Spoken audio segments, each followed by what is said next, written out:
his first pass of the day. With time, throws his intended receiver just outside the 30-yard line, and that was intended for Rod Smith, and onto the field comes the punting unit. Well, the Denver Broncos run the football very well, of course. They're terrific at play action, but when they drop back in passing situations, that's when they become average. Dante Hall is deep. Mike Shanahan says he doesn't want to see Dante Hall running back in a punts today. He says he wants his kicker, Micah Noor, to pop it high and short. He's looking for a good hang time, each of about 4.5.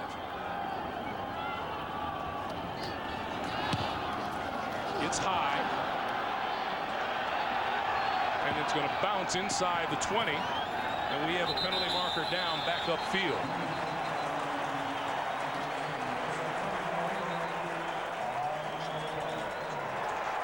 It's going to be against Kansas City.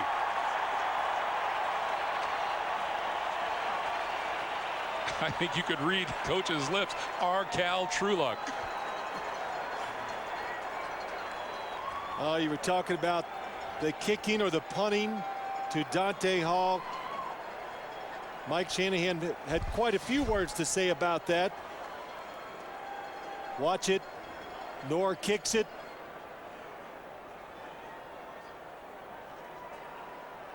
Cal Trueluck runs into his leg.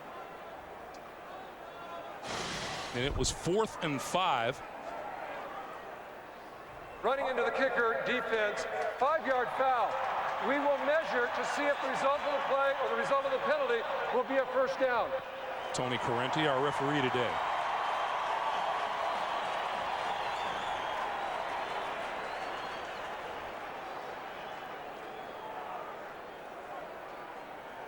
Well, they're going to measure if it is a first down, and if it's not, it looks like Mike Shanahan, they're going to go for it on 4th down, because if they're short, it's only going to be a few inches. Running into the kicker defense, 5-yard penalty will leave the offense just short of a first down. We'll bring the chains in to spot the ball correctly. 4th down, a 3rd down. There's Mike Shanahan, and onto the field comes Ed McCaffrey. Well, Tony Correnti, if you heard him, he said 3rd down. No, it will still be 4th down and a few inches to go.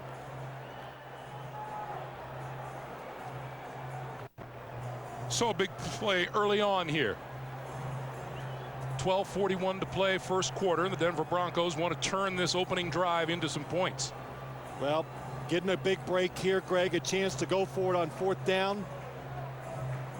As we told you, they have been terrific in the opening quarter, scoring drives to open the game. And the Broncos with the home fans cheering them on. They are 2 for 9 on 4th down attempts this season. You got Clinton Portis in the backfield. It's hard not to give the football to him, or your quarterback sneak it.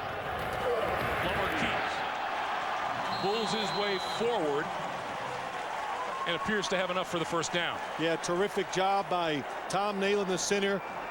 Jake Plummer going with the quick count, catches the defense off guard for the first down.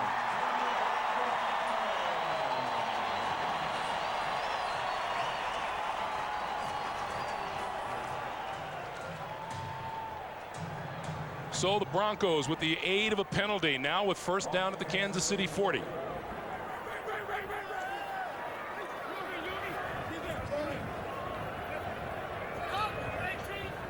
Welcome to those of you just joining us here in Denver. First down, Broncos at the Kansas City 40-yard line, and trying the right side is Clinton Portis, and he picks up about a yard on the play. I want to go back to Jake Plummer's success early on. Is that unusual for a quarterback, because his performance goes downhill as the game progresses? Well, it says a lot of things. Greg, there are a lot of reasons why his performance could go down. Maybe they're leading in the 4th quarter a lot, so a quarterback is not going to be as successful, but no question, look at that first quarter number, 134.5. That tells you the game plan and the thinking during the week by the offensive staff. It's solid, it's good, and the quarterback takes advantage of it.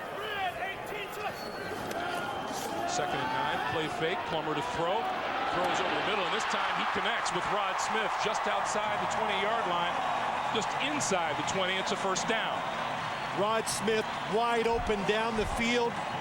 The Denver offense, they wanted to see, are the Kansas City Chiefs, is that defense going to pack it in there to stop Clinton Portis? And Mike Shanahan just said it clearly. If they pack it in there to stop the run, we are going to throw it all over the field.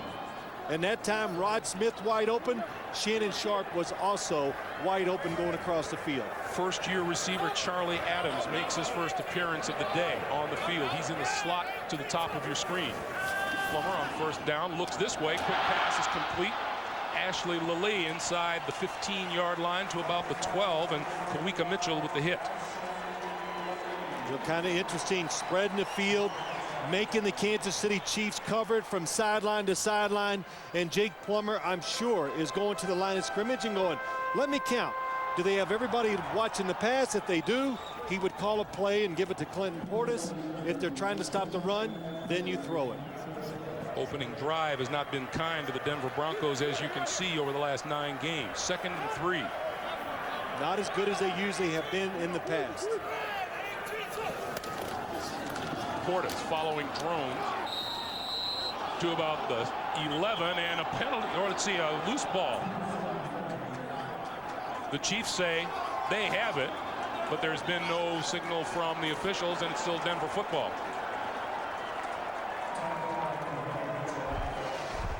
Let's see what happens. That ball did come loose on his way down to the ground. And there is the challenge coming from the far side of the field from Dick Vermeil. Dick Vermeil, good arm for an older man, I guess you would say. Threw it almost to the hash. Pretty good look at that fumble just a few seconds ago. Now the question is, was the play blown dead? And if it's blown dead, then it cannot be a fumble. There is no challenge on the play, as down by contact is a non-reviewable play. Result is 3rd down. Montique Sharp, the 7th round draft pick out of Wake Forest. Dick Vermeil told us last night will get a lot of playing time because he has good balance against those quick offensive linemen of the Denver Broncos. Well, that's what it's all about for the Kansas City Chiefs. Today, it's so much about their defensive line. Can they stay on their feet to make the tackles against Clinton Portis? Because Denver's offensive line, they're famous for knocking defenders down by going down below the knees. 3rd and 2.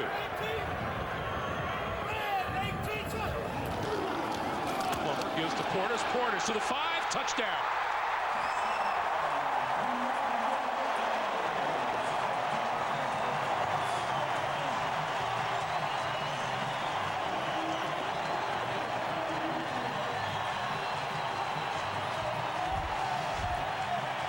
When you watch the touchdown run by Clinton Portis, look at the hole, and does any defensive lineman go to the ground? Not really, but they get pushed around to create the big hole for Clinton Portis. Jason Elam with the extra point, and it is good. 9:24 to play in the first quarter. Clinton Portis with a lot of help from his offensive line. Denver leads at 7-0. We check in with Jim Nantz in New York. Jim. All right, thank you, guys. A lot of people saw the bonus coverage here after the missed 2-point try, 29-27 game. Colts punting away to the Titans. Justin McCarron's fumbles inside of 50 seconds. Colts have recovered, and the seconds are running out. Indianapolis is going to win. Let's go back to you. All right, Jim. Indianapolis coming up just a yard short of victory a week ago against New England. An impressive performance against the Titans on their home field, where the Titans usually rule. Well, they're tough down there. They get a lot of emotion down there in Tennessee, Greg, but we've seen the Indianapolis Colts a few times, and no matter who they play, under what conditions, they can score points against anybody.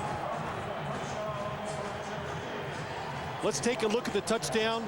How does Clinton Portis go into the end zone? So easy. Ben Hamilton, number 50. Terrific block up top. Tom Nalen, the center, gets a good block. And Clinton Portis, what did Shannon Sharp say last week? My man has grown up. last week against the Oakland Raiders. He says he was like an old plow horse, just going up in there, getting the tough yards, and he said he became a man. Conditions were bad. Portis ran for 170 yards and 2 touchdowns in 34 carries. And there is Dante Hall. Has returned 2 kickoffs for touchdowns, 2 punts for touchdowns. He is electricity with the football. This is Hall from the 10. Fake the reverse. And tripped up as he crossed the 30 to about the 33 or 34 yard line. Keith Burns with a tackle, 23-yard return by Hall. I thought he was gone. I'm looking at it. Terrific job of the fake reverse. Great tackle by Keith Burns. So Trent Green and the Kansas City offense will take the field. Green's numbers on the season in the Chiefs offensive line. 8-time Pro Bowler Will Shields making his 172nd start, most by any player in Chiefs history. They clear the way for running back Priest Holmes, who leads the NFL with 17 rushing touchdowns this season. The Chiefs from their own 34.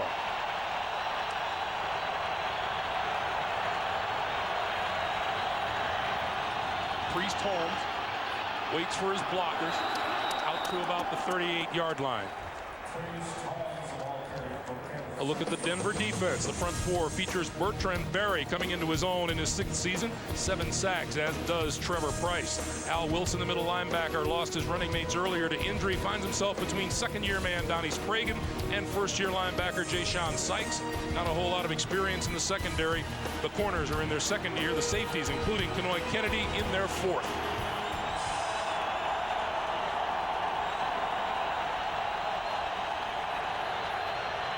Second and 6, and a lot of noise from this Denver crowd. Green to Holmes. Holmes out of bounds just at the 40-yard line, pushed out by Al Wilson. Well, when you watch the Kansas City Chiefs today, like most weeks, a lot of movement, shifting, guys in motion, and one of the reasons why they want to do it, Greg, you talked about it, the 2 new linebackers for the Denver Broncos, trying to confuse them, get them out of position. If you do that, a lot of times that leads to big plays. 3rd and 4.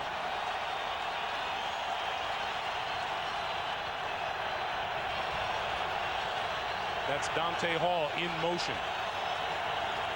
Green going to throw it to Hall. Changes direction and across the 45 to the 47 or the 48-yard line, and that's enough for a first down. Really terrific job. Good job of designing the play by the coaches, but Dante Hall, so quick. You see it on punt returns. He comes in motion, then Kelly Herndon has him. He fakes like he's going back again, and now he has 2 receivers to the outside. Kelly Herndon can't fight his way through that. That's why Dante Hall was wide open. This will be Holmes. And Holmes across midfield and into Denver territory at about the 47. Kenoy Kennedy with the stop. A pickup of 5 on the play, and it'll be 2nd and 5.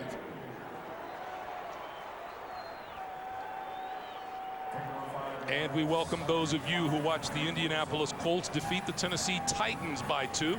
Greg Gumbel, Phil Simms, Armin Katayan. The Denver Broncos took the opening kickoff, and with the help of a big penalty against the Chiefs, went on to score an opening drive touchdown. They lead at 7-0. Green, play fake, now flips out here.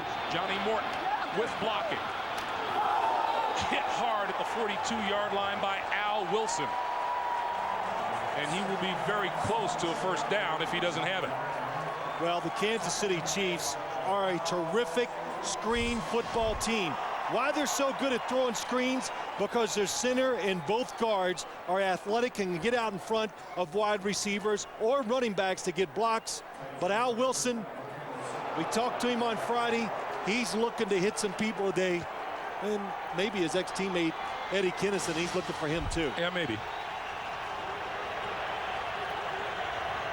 5 wide receivers. Derek Blaylock in motion. The pitch out to the far side, and this is Dante Hall again. And Hall dancing close to the 35-yard line. Dante Hall is not very big. He's listed at 5'8", 187 pounds, so you know he's a little less than that. Well, that's right. He's listed as that, but you know what? He makes up for it because he is so quick and he can get the top speed very fast. Most big guys, it takes them a while to get going, not Dante Hall. And talking to him last night, look, he's part of the offense. He's the main reason in the return game, kicks and punts, a lot of work, and he's handling it all pretty well. On 2nd and 6, Green, patient, throws over the middle, incomplete, intended for Blaylock. Ja'Shawn Sykes covering. It'll be 3rd and 6. You know, Greg, you were talking about Dante Hall, though. He is such a factor in special teams returning those kicks. We said to Dick Vermeil, are you a little careful about using him too much at wide receiver, because you don't want to take away from what he does on the other side. He goes, oh no, I'm careful. Coaches come up with these great designs and we're going to give him the ball on the run. I said, no, let's don't let the team get unnecessary hits against him if we can stop that. Denver's 3rd down defense, the best in the league.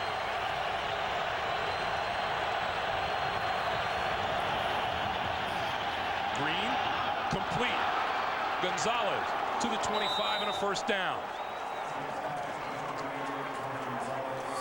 This Denver defense comes in ranked 2nd overall, trailing only the Dallas Cowboys. And Al Wilson said what we've been doing great so far this year is getting off the field on 3rd down. Not this time. Well, it's hard to do. Good protection. They protect Trent Green so well. Mike Shanahan said, heck, he was talking to us. He goes, I could complete 60% behind that offensive line. Well, maybe not, Coach. Maybe 50%. But Gonzalez, good job going across the field, stopping, coming back the other way. That's why he was open. On 1st down, fake to Holmes. Green throws, and that's complete inside the 15, and we've got a marker down. Eddie Kennison with the catch, and let's see what the penalty is.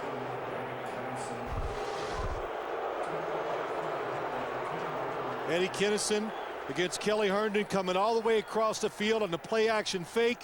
Nobody underneath. Contact, defense, number 25. The penalty is declined. The result for the play, 1st down.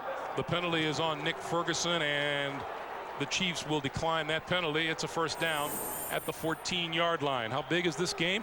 Denver needs a victory just to stay in the picture, to stay within shouting distance. The Kansas City Chiefs can clinch the AFC West and complete a 6-0 sweep of their opponents in the AFC West with a victory here. Holmes, left side to the 10 and out of bounds. Ferguson ran him out. Greg, we talked about the mobile offensive line of Kansas City. Watch the center, Casey Wigman, number 62. He's going to snap the football, and then he's going to lead the sweep to the outside along with Willie Roaf. 2 good blocks by both of them. That's why Dick Vermeil, that's why they run it well outside, and they expect to take it outside against this Denver defense today too. This offensive line making its 29th consecutive start with the same 5 starters. That ties San Francisco. Did it back in 91-92. Green to throw. In and out of the hands of Blaylock. 3rd and 6. Well, you can kind of see that Kansas City, they have a solid game plan what to do. A lot of motion, confuse the defense, run outside, and when you have Priest Holmes in the backfield, play action passes are always a big part of your game. 3:47 to play, 1st quarter. Broncos in the lead, Chiefs trying to pull even.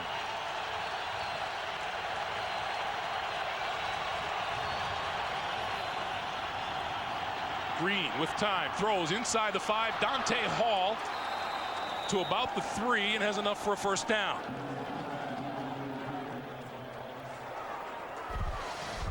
Dante Hall is wide open.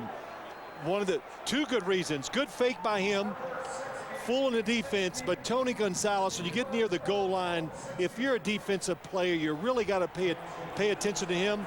The defense did. Dante Hall wide open underneath.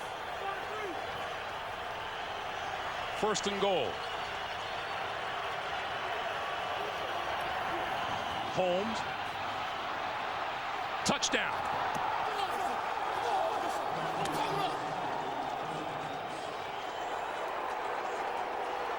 For the 18th time this season, Priest Holmes runs it into the end zone. Look what you got, Greg. Brian Waters on the outside, blocks the safety, Nick Ferguson. Priest Holmes, patient. He's so patient. Finally, he sees no defender can get off a block. That's why he gets to the outside for the touchdown. That is only the 6th rushing touchdown allowed by the Denver Broncos this season. Morton Anderson for the tie. And that's what we have with 3:03 to play in the first quarter. Here in Denver, the Chiefs and the Broncos are tied at 7 apiece.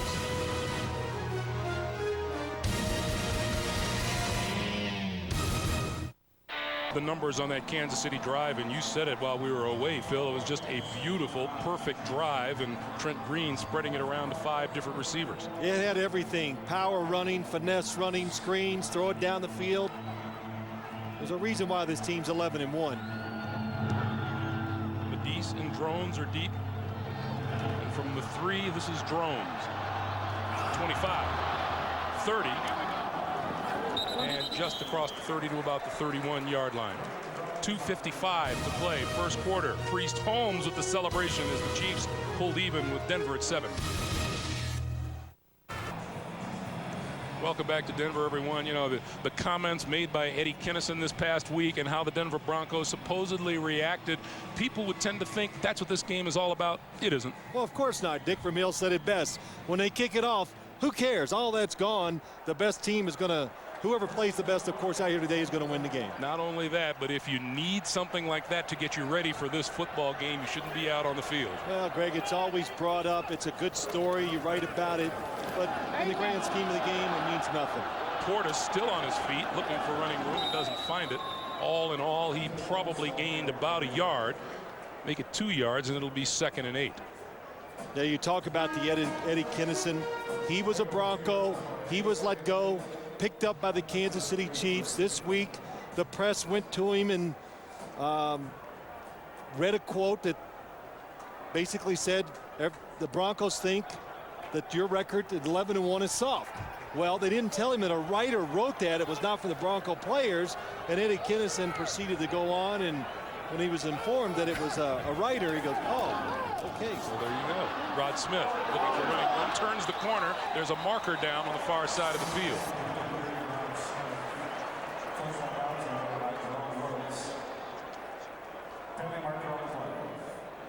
Looked like Shannon Sharp blocking out there on Dexter McCleon. Holding, offense, number 84. 10-yard penalty, repeat, 2nd down. These are tough blocks when you're outside. Shannon Sharp, 84, has the hands inside. You can see the pull of the jersey, but a lot of times you get away with that, especially when they're inside. But screen plays to the outside of the wide receivers, very tough for tight end and running backs to make those blocks. Shannon Sharp, with one more reception, will be number 800 in his great career, and told us, I don't want it to be a little 2 or 3 yarder. Let's make it significant. Well, right now, I don't think he'd care. He'll take a 2-yarder. 2nd and 15. Plummer throwing across the 35, and that's complete to Sharp, and that'll do it. Career catch number 800. Yes, save that football. Yes, he does. Shannon Sharp down the field. So good. Has such a wonderful feel where to go when there's a zone defense. Perfect throw by Jake Plummer. Number 1 all-time in receptions, receiving yards, and touchdowns scored by a tight end.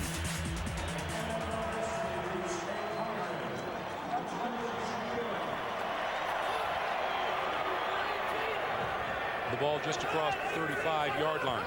3rd and 5. Plummer on a quick slant, and that's complete to Rod Smith, and Smith across the 40 to about the 44 for a first down. Once again to New York and Jim Nance. Jim. All right, Greg and Phil, these conditions up in New England probably look very familiar to you two. Over 2 feet of snow up in New England. They've cleared the field best they can. That's a 4th and inches convert for the Patriots. Led to a Vinatieri field goal, 3-0 lead New England. Let's go back to Greg and Phil. Jim, how nice of you to bring up some really bad memories. It was ugly for that Snow Bowl playoff game. Plummer still has it. Throwing far side of the field and all alone is Sharp, and Sharp with another first down for the Denver Broncos. When we talked with Shannon Sharp on Friday, we asked him if he expected to play this long. This is Shannon's 14th season, and how many catches if he'd be approaching 800. And he said, when I started, I thought 2 years and 20 catches would be great. Yeah, I think he's done a little better than that. Terrific career so far by Shannon Sharp. Time winds down on the first quarter. Each team has 7 points on the board, and we'll come back to Invesco Field at Mile High right after this. You're watching the NFL on CBS.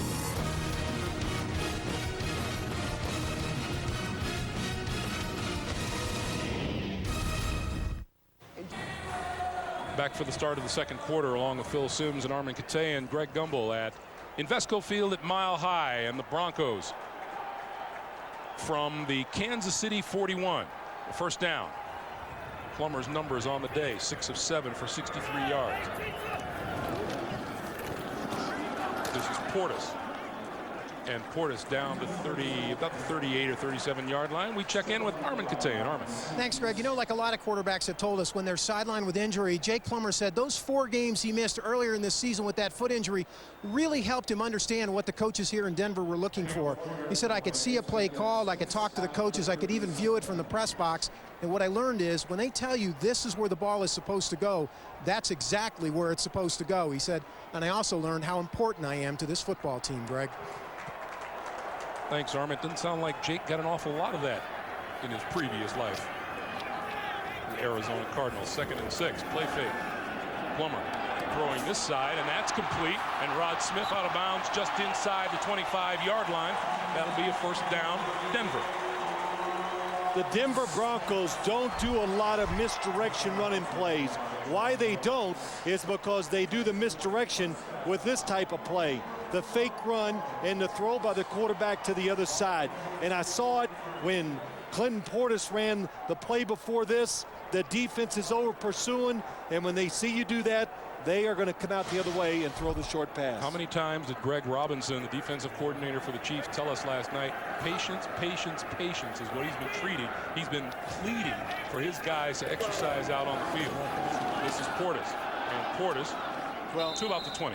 You know, a couple things. First, just about Jake Plummer, when Armin was talking about him, what Jake Plummer found out when he was sitting on the sidelines when he was hurt is that all the team was coming up to him and just saying, we need you out there. And not only because of his play, it's the energy he brings to the football team. Because he can move around, he can make plays throwing the football, but he just has a charisma and an energy in the way he carries himself, which permeates through the whole football team. And as for coming to Denver, Jake says it was a no-brainer. Well, of course, coming here with Mike Shanahan, he says, what a boost to your confidence. Mike Shanahan said he wanted me. Okay, that makes you feel good. Plummer still with the ball, throws, complete, inside the 10 is Ruben Drones, and close to the 5-yard line before he's wrapped up. Greg, a couple plays before, they do something similar to this, but this time they're going to fake it, and Ruben Drones is going to come across the formation, come underneath, and he's wide open. It's so hard. Air Kicks number 98 has to look for the cutback run, and if it's not there, now he has to come out there and try to cover the pass and make sure Jake Plummer doesn't run it. It's almost impossible to stop when Denver does it that well. First and goal from the 6.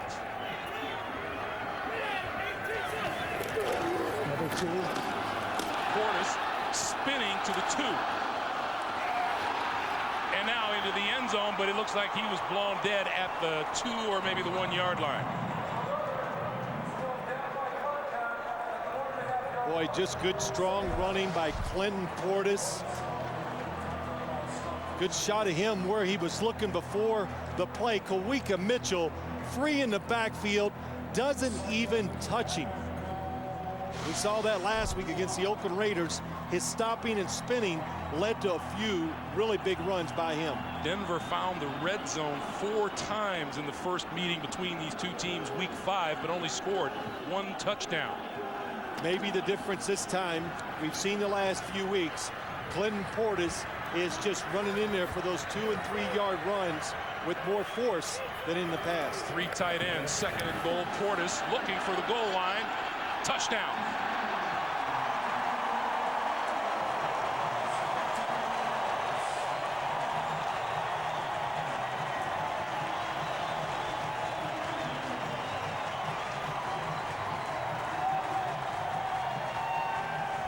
on the first drive. The penalty helped. This was all offense. Just good hard running up front. Ephraim Salam, he gets a good block. Patrick Hape, the extra tight end, gets a nice block, but it's the hard running by Portis which results in a touchdown. Jason Elam's extra point attempt is good. 11:18 to play. The Broncos fans on their feet and cheering. Home team is up by a touchdown. I said On CBS is sponsored by T-Mobile. Get more minutes, more features, more service. And by the United States Army, an army of one. We remind you, follow the playoff race with our exclusive projected seeds, brackets, and all of the playoff clinching scenarios. Just click on playoff race at cbssportsline.com.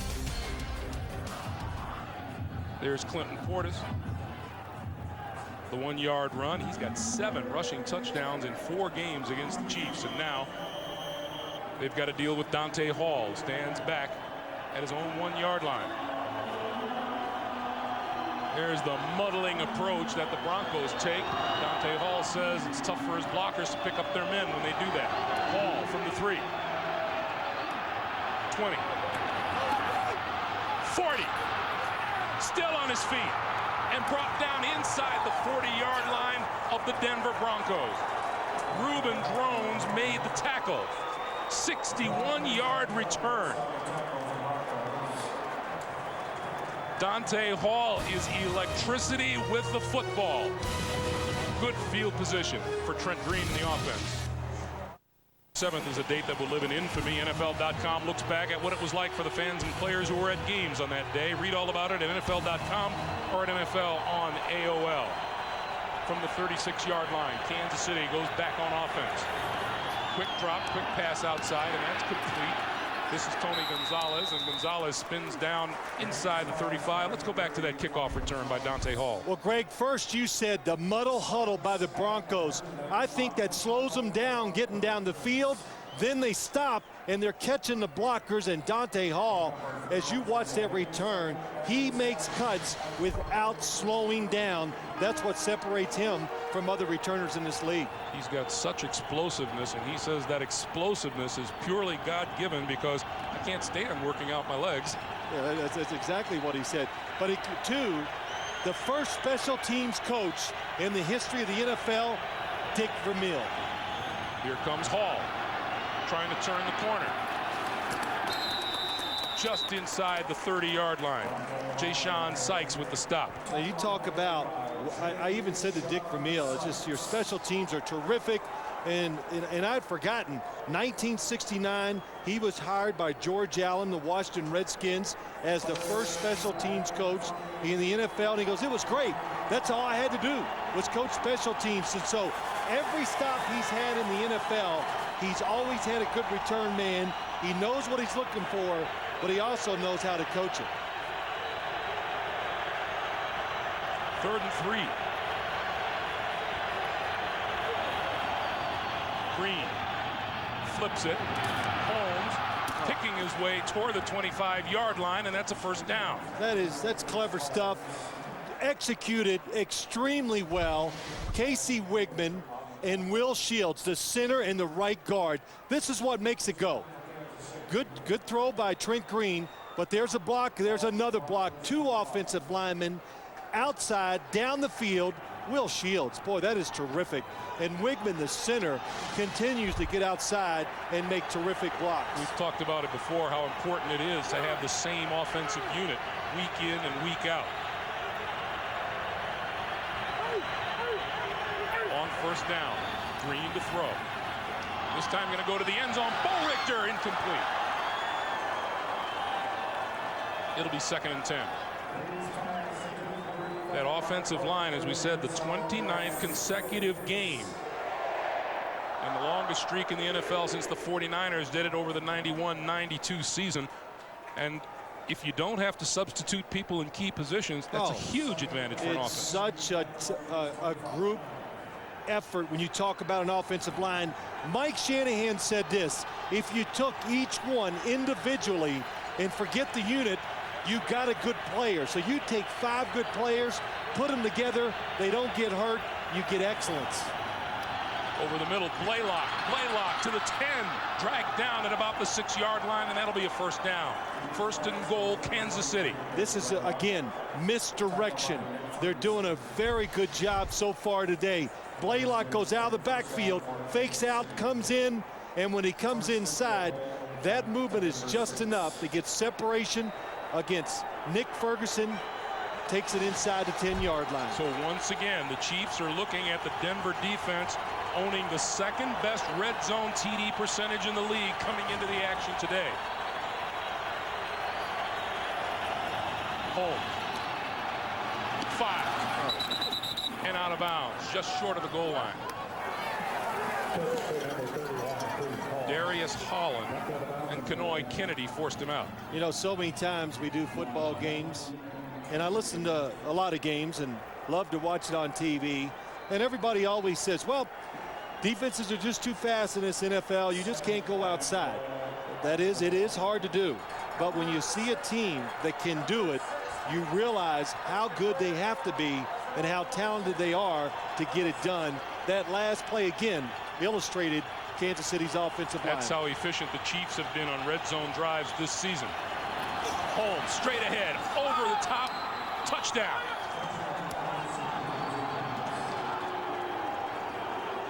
You know, they're pretty good. It's just hits everything. Misdirection, outside. Good throwing by the quarterback, screens, and power running when they need it. Greg, they're so good in the red zone because they got a tight end, a quarterback, they got a running back, but they can just run the football so many different ways. Hard to defend it if you're the defense. An active offensive line. The extra point by Morton Anderson is good. The game of give and take continues here in Denver. 7:36 to play in the first half. We're tied at 14. That is how impressive a runner Priest Holmes has been over the last 2 years. Only 6 behind Emmitt Smith in a 2-year period. 40 rushing touchdowns. He has 2 today, giving him 19 on the season. You ever notice Priest Holmes doesn't take a lot of big hits, though? Doesn't take a lot of punishment for a back that carries it as much as he does. A yard deep in the end zone, bringing it out is Drones. 20, 25, hit there and forward to about the 28 or 29 yard line. Fred Jones with the special teams tackle for the Kansas City Chiefs. We'll take a break. Each team has had the ball twice, scored twice. Plummer to throw. And wide open and making the catches, Portis, and Portis out of bounds after a gain to about the 41-yard line. 29-yard pickup on the play. I was too busy watching the receivers go across the middle. Clinton Portis goes in motion. He's on this side of the field, and he gets locked up man-to-man against Scott Fujita, and his speed in the open field is too much for a linebacker. In a perfect throw by Jake Plummer. Everybody's been asking, well, Jake Plummer had an off week last week. The passing game has suffered. The only reason I have seen when I watch him that it's suffered is because they've been running the football so well. This one complete. Penalty marker is down as Rod Smith makes the catch and is run out of bounds at about the 27 or 28. Let's check the flag.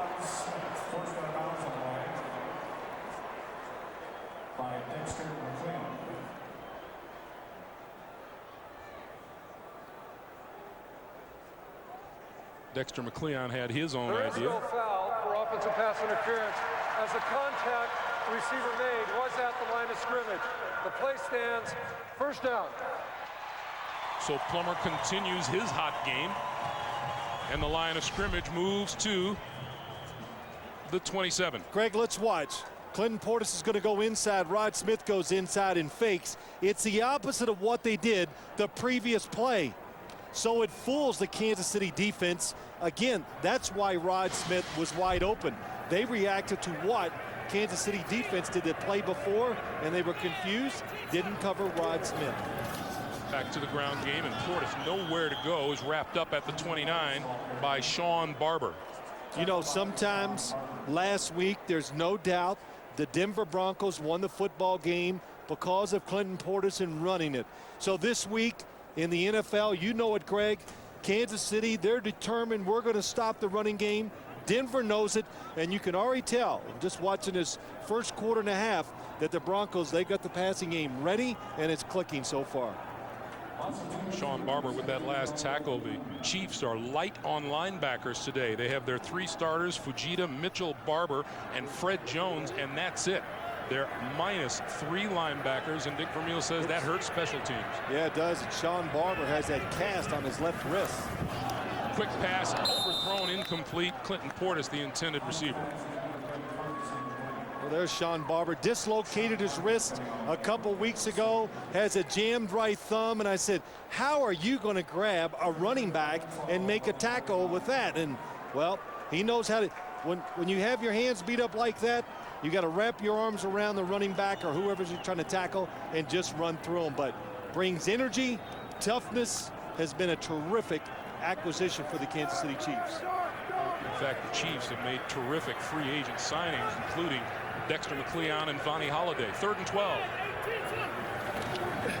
Quick drop. Plummer on the move and throws far side, incomplete. Ashley Lilly, the intended receiver. And that'll bring Jason Elam onto the field.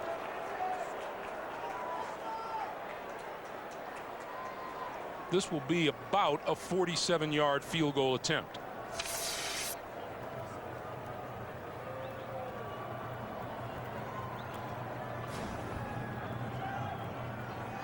So Elam trying to give the Broncos the lead once again. Good snap. Kick is on its way. It's straight. It is long enough, and it's good. 5:28 to play. The seesaw goes to the Broncos. So what? Pick Enterprise. We'll pick you up.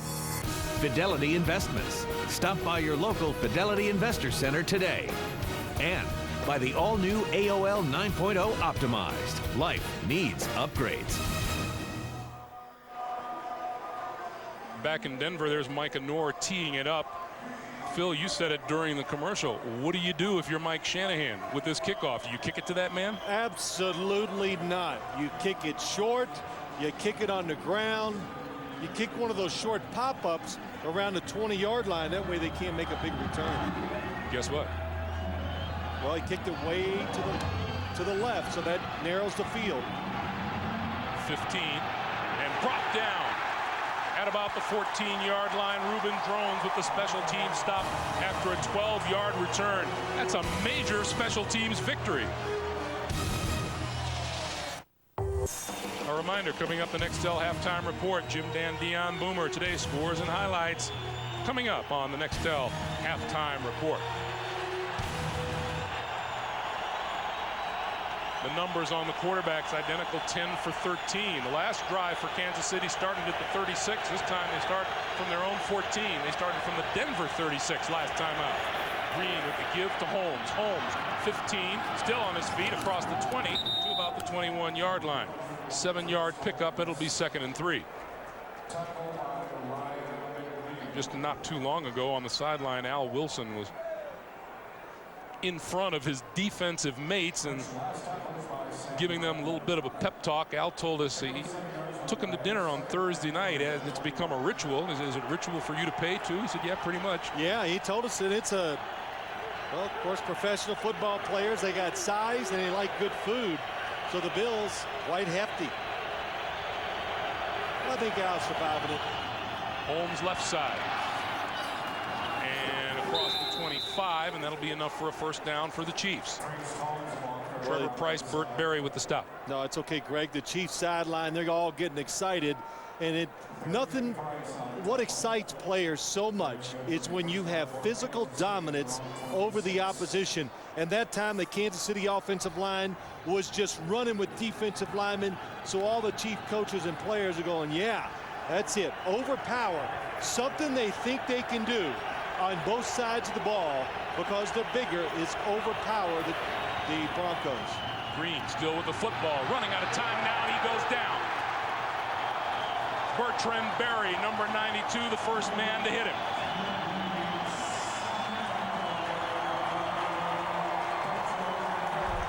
Denver's defense is not fooled.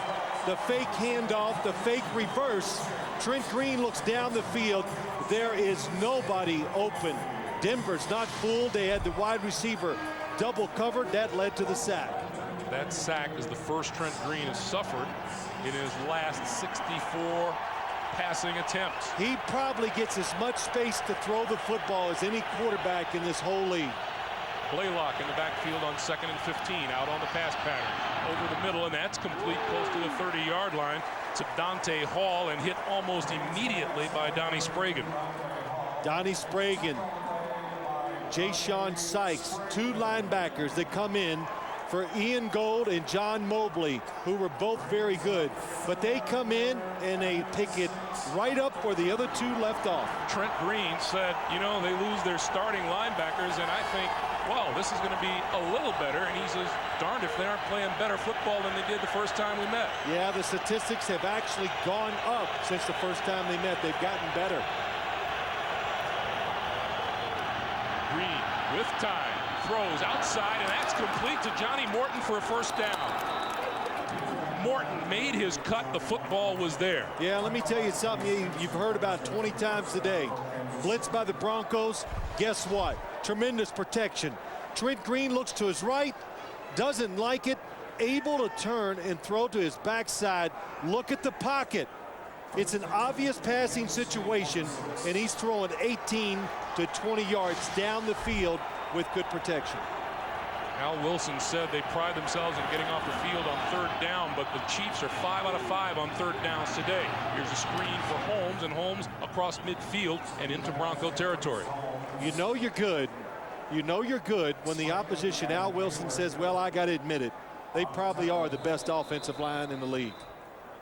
That's Reggie Hayward down on the field as we hit the 2-minute warning. 2 minutes to play here in Denver. Broncos lead it by 3.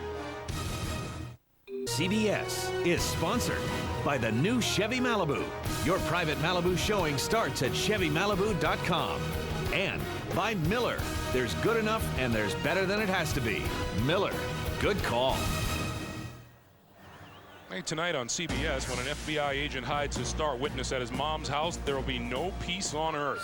Emmy winner Tyne Daly and Jamie Gertz star in Undercover Christmas tonight at 9/8 Central on CBS.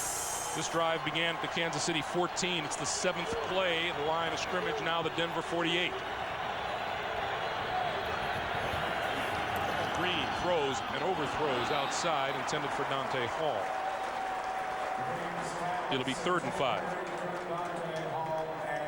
I got a feeling that football just slipped completely out of Trent Green's hand.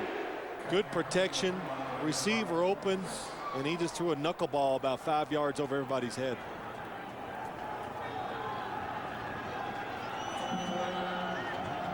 Well, we got a chance for the first stop of the day, really. Maybe to keep the other team from scoring. Kansas City 5 out of 5 on 3rd down. Hall in motion. Green throws. That's complete. Priest Holmes with the catch. And that'll be enough for a first down. Boy, that's an excellent job. Priest Holmes, he's open, he stays where he's at, and Trent Green just being patient, calm, like a veteran quarterback should be, and finds the open receiver and gets the first down. Coming up on a minute and a half to play in the first half without a timeout. The pass down here, incomplete, intended for Dante Hall. Kelly Herndon, one of the defensive backs, converging on Hall. It'll be 2nd and 10.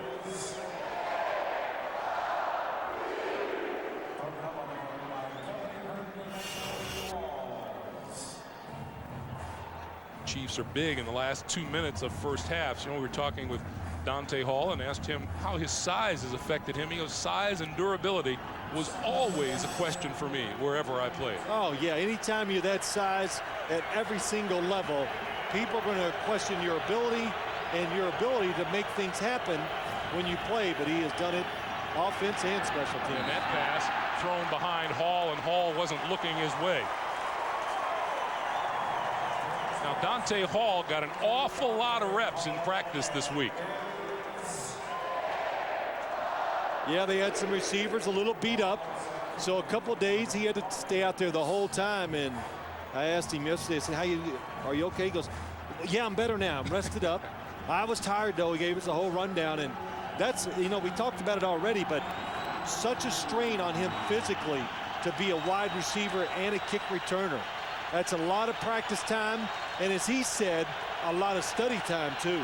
Big chance for the Bronco defense to stand up and say no here. And timeout called before the play clock winds down on Trent Green. That's the first timeout used by the Chiefs. We'll be back. 1:26 to play in the half. That's America's most watched network. In NFL terms, that's a lineup that has no weaknesses, Greg. That's right. I just thought you might like that.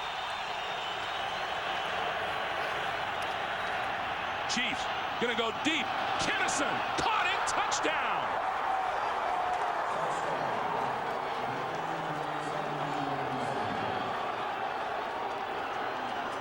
That's the last thing. I think these fans came today, and they have been. Has to do with the fact some of the things during the week, it gets the fans involved. But look at Kelly Herndon. He slows down, looks back, and when he looks back, Kennison runs and catches a perfect throw by Trent Green. Kansas City a perfect 7 for 7 on third down conversions today. 3 out of 3 on that drive alone.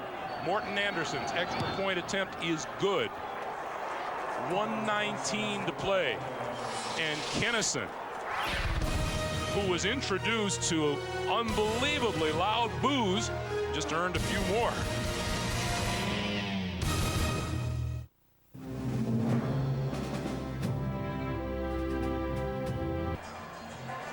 Here we are. We got Eddie Kennison against Kelly Herndon. Sam Brandon's the safety. Why Mike Shanahan's going to be upset about this touchdown is the fact they're a defense that's playing safe, and they let Eddie Kennison go right down the middle, open for the touchdown.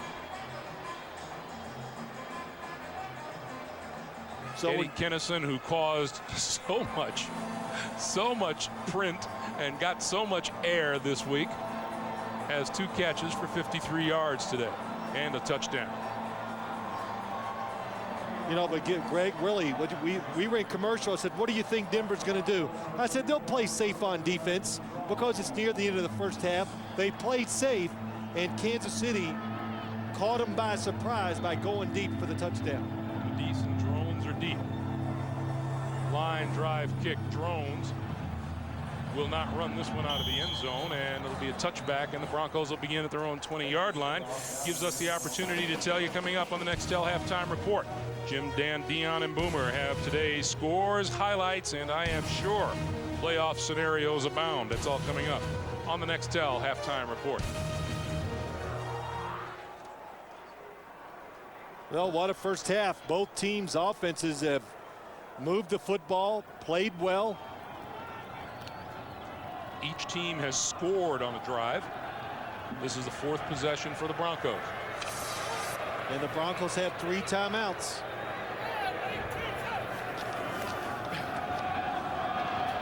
Plummer over the middle, and that's complete to Shannon Sharp out to the 30-yard line, and that'll be a first down.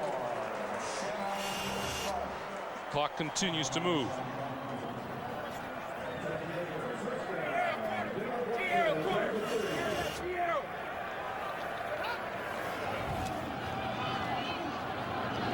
Throws incomplete. That's intended for Lele, and he was guarded by William Barty. Clock stops with 55 seconds left. Ashley Lele, he has gone unnoticed and not seen a lot of footballs thrown his way here in the last few weeks. Mike Shanahan said, well, you know, sometimes when that happens, you can lose confidence. And Greg, we watched practice on Friday. Ashley Lele, my gosh, it was the all-star show for him. The Ashley Lele show. Every football was thrown his way, but so far today, not much action.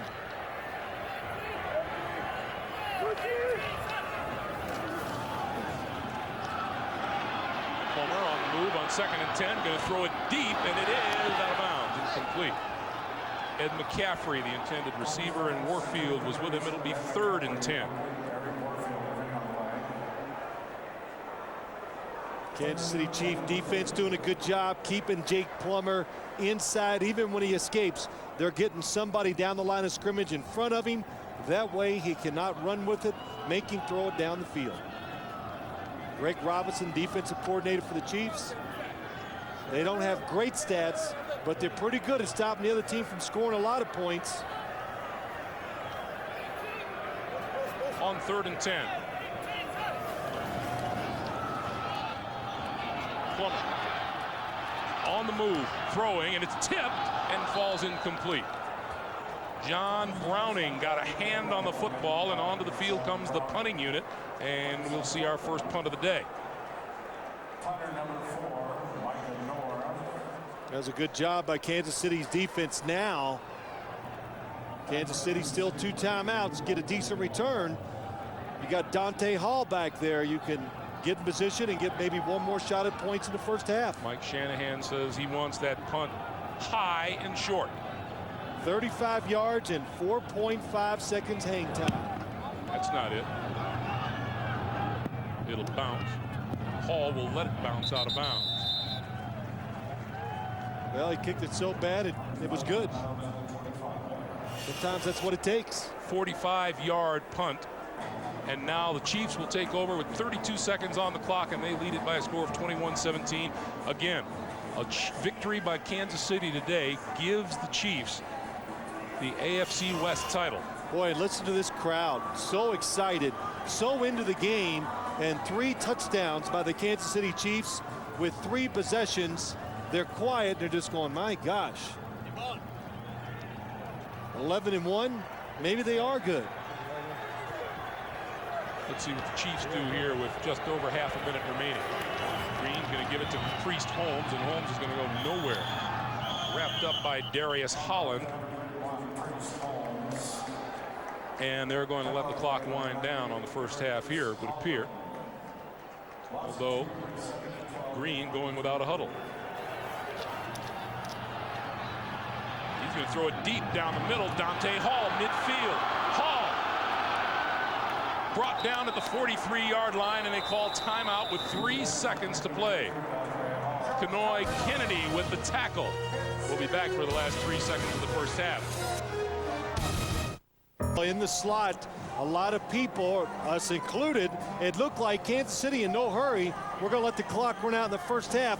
Denver's defense very soft, and he does an excellent job of getting some extra yards after the catch. Clock has been reset to 5 seconds now. 5 seconds remaining in the first half. From the 42, Green going to flip it to Priest Holmes. Holmes to the 40, to the 35 is brought down, and that'll do it for the first half. Trevor Price made the stop, and that brings to a conclusion a terrific first half here at Mile High. Both teams back and forth. The Chiefs lead at 21-17. We go down to Armin. Mike, obviously a shootout here, not exactly the kind of scenario you were looking for. 3rd down conversion, 7 for 7 for Kansas City. Yeah, we're doing some good things on offense. We just got to kind of regroup on defense, and we got to get them off the field. We've been good on 3rd downs all year, and they're stepping up, making some plays. All right, Coach. Thank you, Greg. Armin, thank you. That is the end of our first half. The score, the Chiefs 21, the Broncos 17. We're coming back with the Nextel halftime report after this message and a word from your local station. You're watching the NFL on CBS. Excellent job last time, kicking it directionally, made it tough on the Chiefs return team. Well, that's one way of dealing with it. No return on that one. 20-yard line will be the starting point. We go down to Armin. Thanks, Greg. Well, Dick Vermeil obviously very pleased with his offense. He said something interesting, though. He said, we've stopped their running game. Now we got to worry about all the other stuff they're going to do, the bootlegs and passes and things. To that point, Eric Hicks, the defensive end, as he came out of the locker room, said, let's take this title home now. Let's not let this thing come down to the end. And one last thing on Eddie Kennison. I was out here obviously before the game. He was not only inciting the fans. I talked to him. He said, hey, listen, this is not any problems with retribution. And you got to admit it, Greg. He's put his money where his mouth is. Back to you. You bet he has, Armin. So far, so good. Trent Green throwing. Dante Hall on the receiving end. That's a first down across the 30, close to the 35-yard line. Check out Offensively, Kansas City Chiefs in the first half. Green threw for 200 yards on 17 completions. Priest Holmes had 31 yards rushing and 2 touchdowns. And Kennison, 2 catches for 53 yards and a big TD as the first half began to wind down. Green, the 4th quarterback to pass for over 200 yards against Denver this year. And that was in the first half alone. This is Holmes, looking for running room on the left side. Phil, we were talking about it earlier, the difference in these 2 offensive lines. There is more bulk on the Kansas City Chiefs front line, and in fact Dick Vermeil told us last night that he thinks that his offensive line can be more physical with the defensive front line. Well, it's always your philosophy, Greg. What do you believe in? Mike Shanahan likes smaller, faster football team. Dick Vermeil, of course, he wants skilled players to have speed, but he likes that size. So he has big offensive linemen and big defensive linemen. Green over the middle to Holmes. And it's incomplete. And to answer your question, well, when you're playing a football game, especially late in the year, I learned this from some of my coaches, but listen to other coaches too. Fast people have a tendency to get slower during the season. Big people never get smaller. So when you get near the end of the season, big, powerful football teams, I think, just have a better chance at winning football games. Kansas City not very successful the first time these teams met on 3rd down. They've been perfect so far today, and here's another opportunity. 3rd and 7. Deep drop for Green. Has time. Gonna go deep for Bo Richter, and it is incomplete.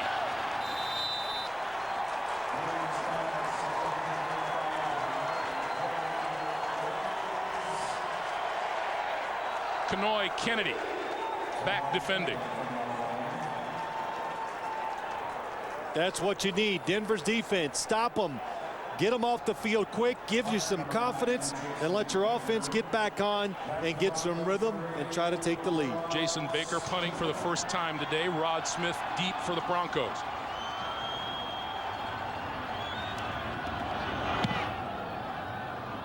High, fair catch called for and made by Smith at his own 22-yard line. 13:25 to play. 3rd quarter, 41-yard punt. Plummer back in business after this.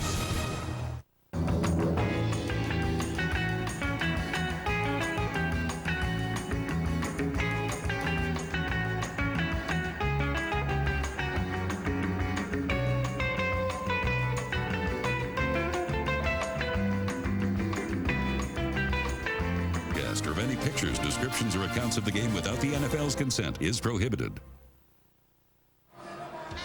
Monday on an all-new Late Show, Dave welcomes Academy Award winner Matt Damon, plus the latest Survivor Castaway. And later this week, from Miss Julia Roberts. Dave's all new, all this week.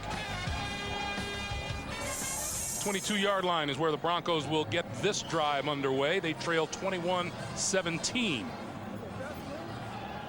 Jake Plummer's hit a cold streak.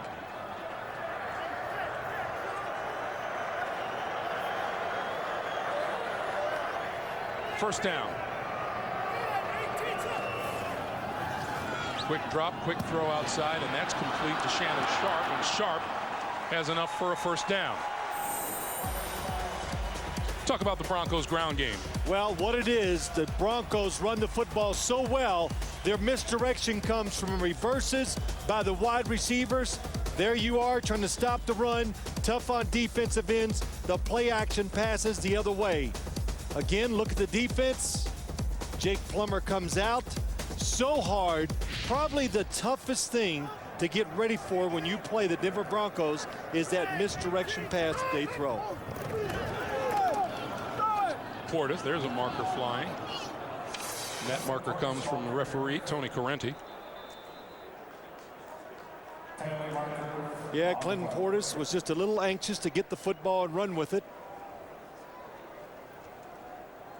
Illegal motion, offense, number 26, moving forward at the snap. 5-yard penalty, remains first down. You know, you talk about that misdirection, Phil, and you know, and we heard Greg Robinson, and we've heard it from other defensive coordinators. You can preach it and preach it and preach it, but as a defensive player, you see everybody go that way, you go that way too. Well, Greg, it's not even that. It's even more than that. And Greg Robinson gave us a nice clinic last night. You know, he was funny about it too, but it's too hard to even explain it to the audience, except that when you're playing a team that's good offensively, it's just hard to stop them when they execute well, and that's what the Broncos do. Plummer looking, throws. Shannon Sharp with the catch across the 40 out to the 43-yard line. Sean Barber with the stop. Like right on cue, there it comes for you, Greg. And what happens is Eric Hicks, he's got to get in here to protect for the run game in case Clinton Portis takes it and cuts back.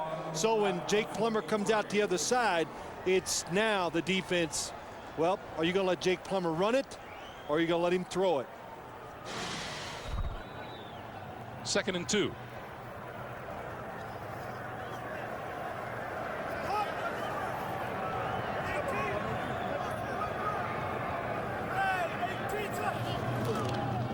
This is Portis. Portis with a little cut back to midfield, cross, and into Kansas City territory for a first down. Well, you got the power run. Then you have Jake Plummer coming out the other side, and now you kind of puts it in place what we were talking about. That time Clinton Portis cuts it back. Nobody's there. Picks up big yards. 62 right guard Dan Neal came off the field and is being tended to on the sideline. He's been replaced by Cooper Carlisle for the Broncos. There's Neal. On first down. Coming this way is Rod Smith. And Smith pushed out of bounds at about the 40-yard line by Eric Warfield. Well, I'll tell you what, they're getting in rhythm now on offense. Greg Wesley on the backside thinks it's run. Tremendous faking by the quarterback and Clinton Portis and the offensive line. That fools the defense. Rod Smith picks up those yards. Rod Smith has 61 receiving yards today and 32 on the ground on 2 carries. Neal is back in at right guard. 2nd and short yardage for the Broncos. Portis inside the 30 and a first down, Denver. 11-yard pickup by Clinton Portis. Well, you know, what do? They've done the passing. They're doing everything different, keeping you off balance. And this time they get you running down the line of scrimmage, and a really good block by Tom Nalen to allow Clinton Portis to get up the field. Vonnie Holliday, hard for him. That's it. Hard to get in there and make the tackle when an offensive lineman is falling at your feet. Quentin Griffin is on the field as Portis takes a breather on the sideline. And Griffin gets the football. And there's not much there. Number 21, Jerome Woods, wrapping him up. After a 1-yard pickup, it'll be 2nd and 9. That play before, that was a good shot. Vonnie Holliday coming down the line of scrimmage. You don't want to come too fast because they'll knock you down on your feet. Watch 99 this time at the end. Stands up Ephraim Salam. Now he can get in and make the tackle. But once you fall to the ground as a defensive lineman against the Denver Broncos, you can bet you're going to see number 26 come flying up in there where you fell down. Dick Vermeil said it pretty succinctly last night, didn't he? If we're on the ground, we're losing this game. 2nd and 9. Plummer with time, throws, complete. Rod Smith inside the 20-yard line, and that is another first down for the Denver Broncos.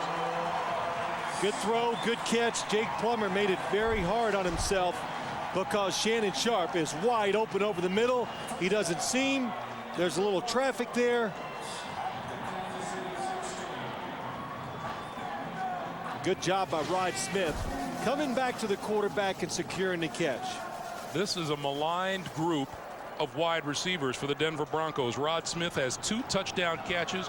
McCaffrey has none. Lilly has 2. Fans have felt they're capable of more. 1st and 10.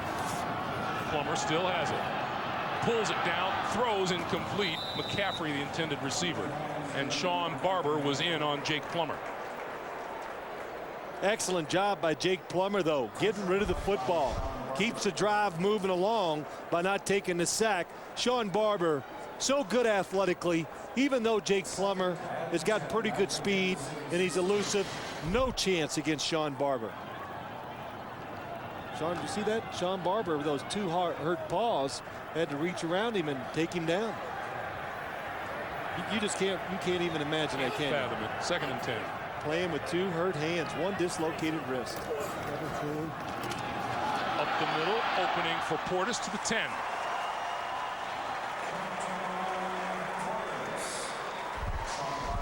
Good blocking up front. Cooper pulls around. Sean Barber gets blocked, but still somehow finds a way to bring the runner down. Last night, or 2 days ago, when we talked to Shannon Sharp, what did he tell us about situations when Jake was hurt? We missed his ability to get 4 yards on 3rd and 4. It's 3rd and 4.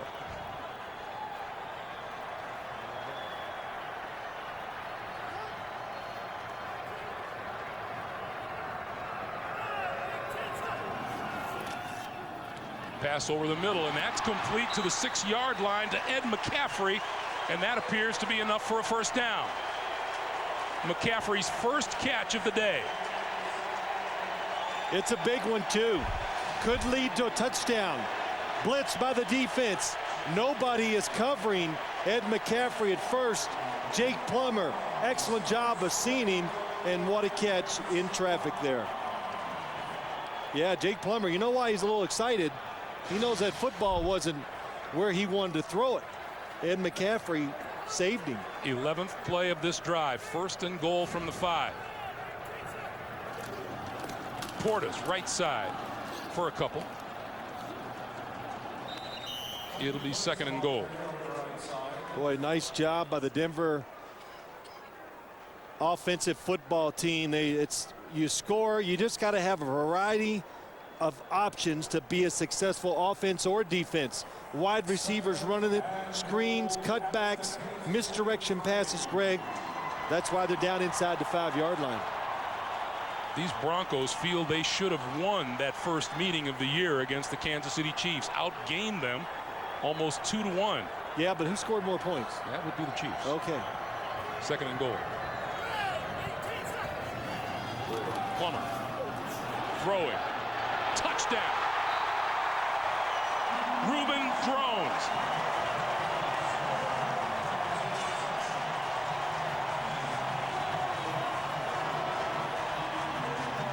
We have seen this exact play a couple times by the Broncos. Play action fake. Fullback comes out. Sean Barber lets him get by him. Perfect throw by Jake Plummer. Love those short touchdown throws. Elam for the extra point. It's good. 5:58 to play. 3rd quarter. The pendulum swings the other way. The Broncos back on top. It's Denver 24, the Chiefs 21.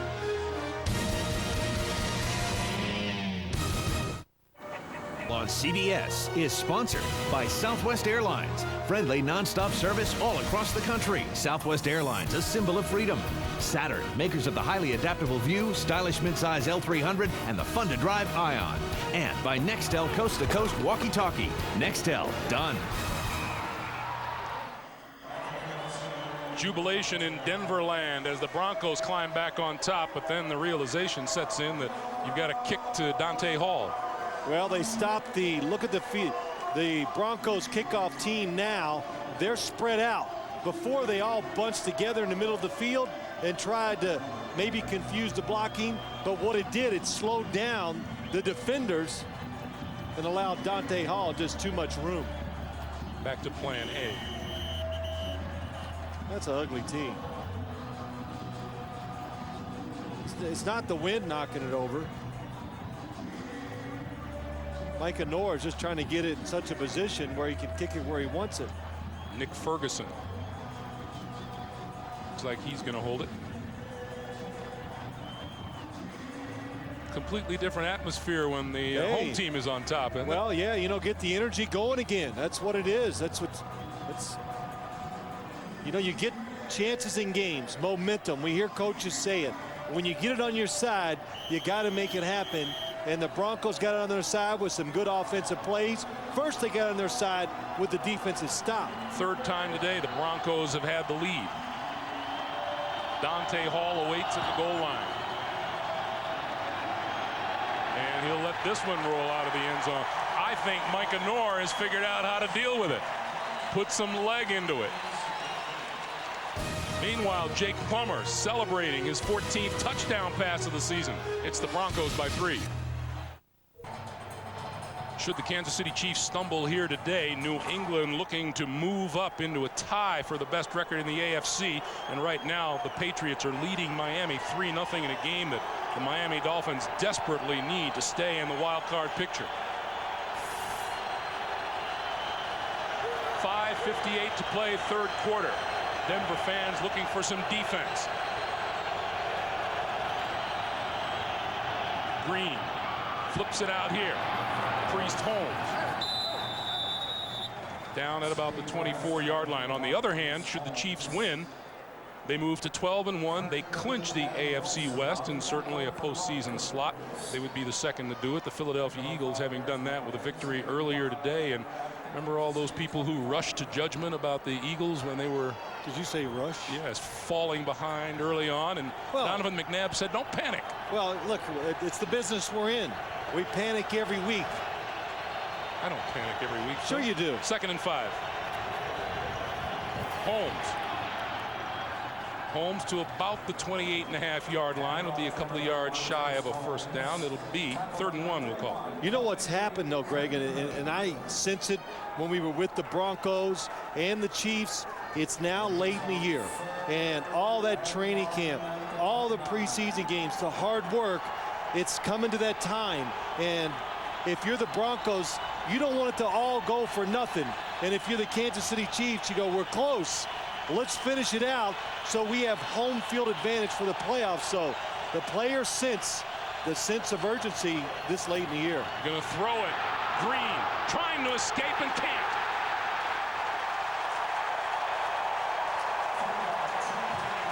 Bertrand Berry, Al Wilson all in on the stop. It's the second Broncos sack of the day. Kansas City in 3rd and short. They're looking to get a big play. Go for the home run. But Al Wilson, he's on a blitz. He's on a blitz to stop the run. And all of a sudden he goes, oh, it's a pass and I am free. He creates the pressure. Trevor Price and defensive linemen clean it up. Rod Smith deep for the punt from Jason Baker. Looked like he got a piece of it. It dribbles out of bounds near midfield.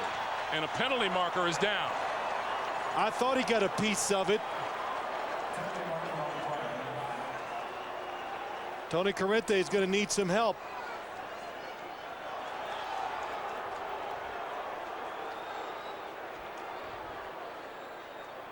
Let's take another look. Let's take a look. This Keith Burns, number 55. Boy, from that shot, I don't think he touched the football. It was just a bad kick off the right side of the foot. Frank Gans Jr. Running into the kicker, defense, 5-yard penalty only. Repeat, 4th down. So it'll now be 4th and 3 instead of 4th and 8. Well, we just assumed it was hit from the way it came flying off the foot. It was just a really bad punt. Something else that has concerned Dick Vermeil. Well, we've heard that a little bit lately from coaches, haven't we? 27-yard punt. He'll try to get a better one off here. Rod Smith is back again.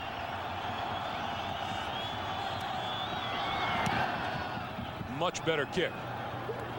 Fair catch called for. And Smith pulls it in at about the 21-yard line. 4:02 to play. 52-yard punt by Baker. CBS is sponsored by IBM, official information technology partner of the NFL, and by Cadillac, bold vehicles defying convention. Tonight on television's most watched new drama, Cold Case, an anonymous caller confesses to a 14-year-old murder. Who is he and why is he telling police now?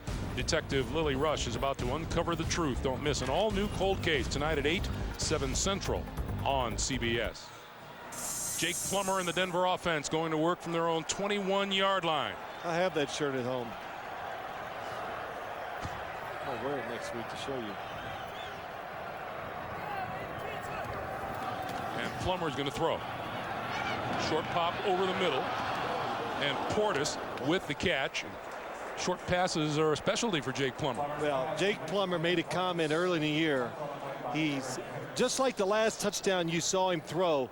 He goes, oh, now I understand how these quarterbacks throw all these touchdowns and a few interceptions. And I go, that's right, Jake. When you can run the football and you got some offensive coaches like Mike Shanahan and Gary Kubiak, you can be a really successful quarterback in wins and losses. And also you can have really good stats, too. 199 yards throwing on the day for Plummer. Short drop, tipped at the line of scrimmage, falls incomplete. Let's get on to Armin Katayan. You know, Greg, Jake Plummer, he's a little inventive, too. And just before that last series, he came over to the trainer, grabbed the water bottle, and sprayed the front of his pants. It's kind of dry down here, and Jake's getting tired of licking his fingers, so all he has to do is wipe his hands on the front of his uniform to get the water he was looking for. Yeah, sometimes, Armin, that does happen here, especially here. The air can be dry. It's a little crisp. Looking for moisture to make the football feel a little bit better in your hand. Much as we do here in the booth. 3rd and 4. Excellent. Plummer still with the football and throws complete in the middle of the field. Shannon Sharp across the 40 to about the 42-yard line. Eric Downing is the defensive lineman who jumped, but that's a 15-yard pickup. The best in history. Drawing teams off sides. John Elway. Offside, defense number 92. Penalty is declined. Result of the play, first down. The hard count by Jake Plummer gets the first down. Then it's the rollout, and Shannon Sharp, he was going to be covered, so what does he do? He stops. That allows him to get wide open, and Jake Plummer sees him. Sharp, 6 catches, 6 passes thrown to him. First down. And here's Portis. 40. 20. Touchdown, Denver.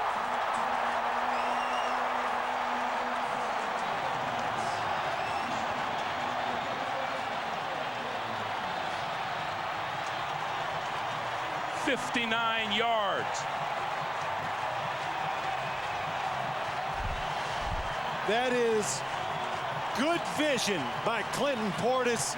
Tom Nalen, no, Ben Hamilton makes a very good block.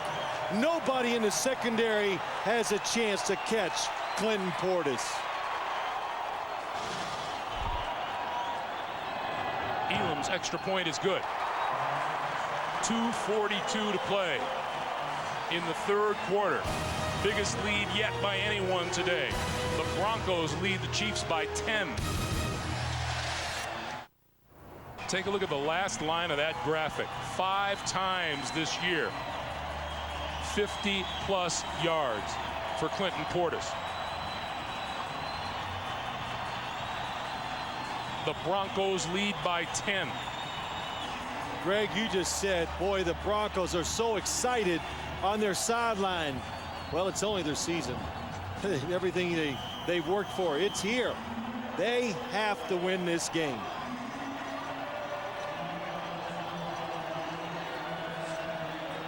Mike Anor once again wants to get a lot of foot into it. Not enough. Dante Hall from the goal line to the 20. Corralled there, brought down at the 23-yard line. Keith Burns, the first man to hit him, and let's go back to the touchdown. So many things in this run by Clinton Portis illustrate this offensive line. Watch Ephraim Salam gets the block on Downing, makes him jump in the air because he's going to cut him, and then Ben Hamilton, the guard, gets a terrific block on Sean Barber. Protecting yourself from getting cut was just enough to allow Clinton Portis again to get through, and his talent makes it a long run. This is only Portis' second game against the Chiefs here in Denver. He has 6 rushing touchdowns and 1 receiving touchdown against the Chiefs on this field. On first down, Dante Hall. Hall to the 30 and has enough for the first down out to the 35-yard line. Man, we could start a TV series, Where's Dante? Because this guy is everywhere. He catches screen passes. He comes out of the backfield. We've talked about his special teams. Now on the reverse. Listen, when you got a guy that's exciting, he's a playmaker, find ways to get him the football. Hall with a breather on the sideline. 2 minutes to play, third quarter. Holmes finds a hole across the 40. Close to the 41-yard line. Ja'Shawn Sykes with the stop after a 6-yard gain. Now, you know, we talk about so much about this Kansas City offense. This Denver defense, it's ranked 2nd overall. It's 2nd against the pass. It's 6th against the rush. It's been consistent all year long. And I know Kansas City's offense, it's terrific, but they're going against a really steady, solid defense in Denver Broncos. Kansas City's offense scoring just over 30 points a game. That's the best in the league. Holmes left side to about the 43. And we get a late marker down.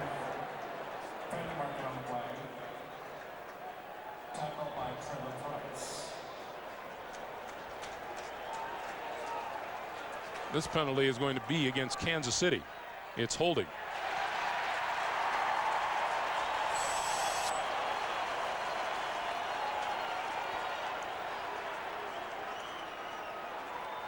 Brian Waters, number 54, looked a little upset, didn't he?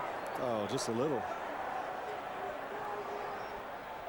Holding, offense number 89. 10-yard penalty. Repeat, second down. The penalty is on Jason Dunn. Jason Dunn, if you want to know where Kansas City is going to run the football, just follow him. Here he comes. Got his arms around Trevor Price and pushes him to the ground. From behind, that's a good call. So now Green looks at a 2nd and 14. That Denver Broncos defense has begun to clamp down. And now we get a pause on the field.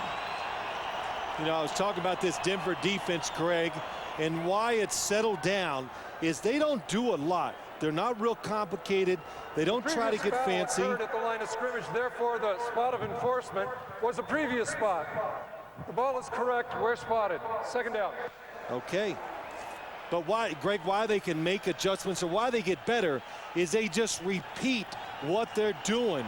So they don't have mental mistakes. It's just about the players just winning their battles against the other guys physically one-on-one.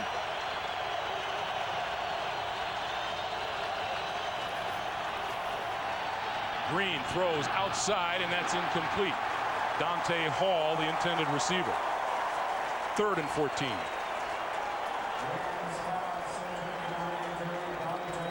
And, you know, I look at this game, and I've heard this speech as a player. We've heard it from coaches.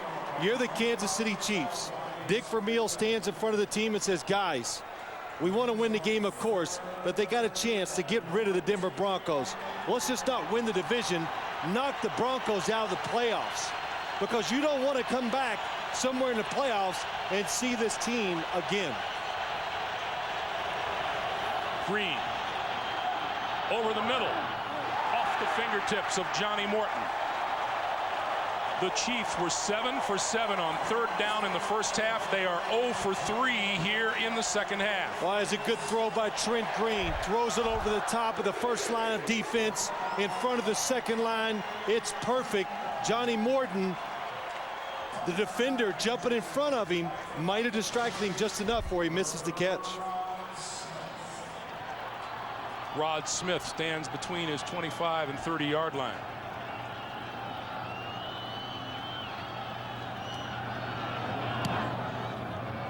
Baker with a high floater, fair catch called for by Smith and made. at about the 26-yard line.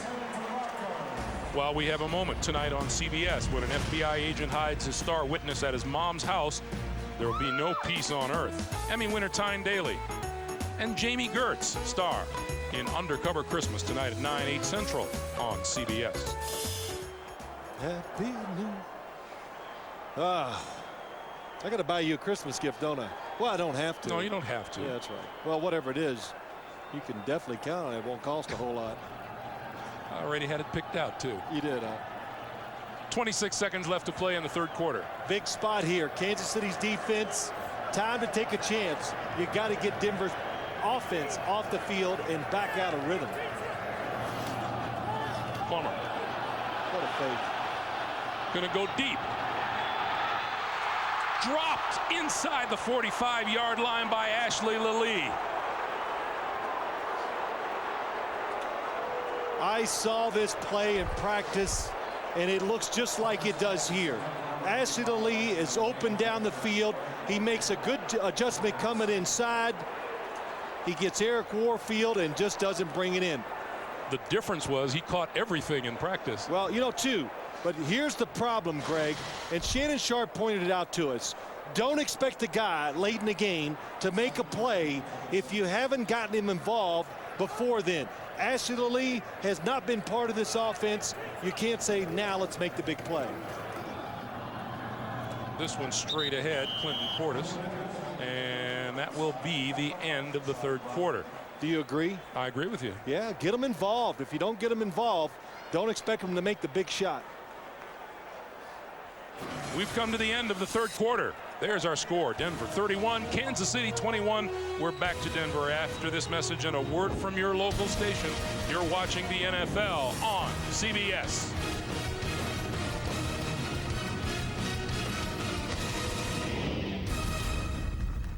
First are the numbers as we start the fourth quarter. 15 minutes to play. The Broncos trying to hand the Chiefs only their second loss of the season. They lead at 31-21 from the 31-yard line. Quick drop, quick pass. Rod Smith across the 40 to the 42-yard line and a first down.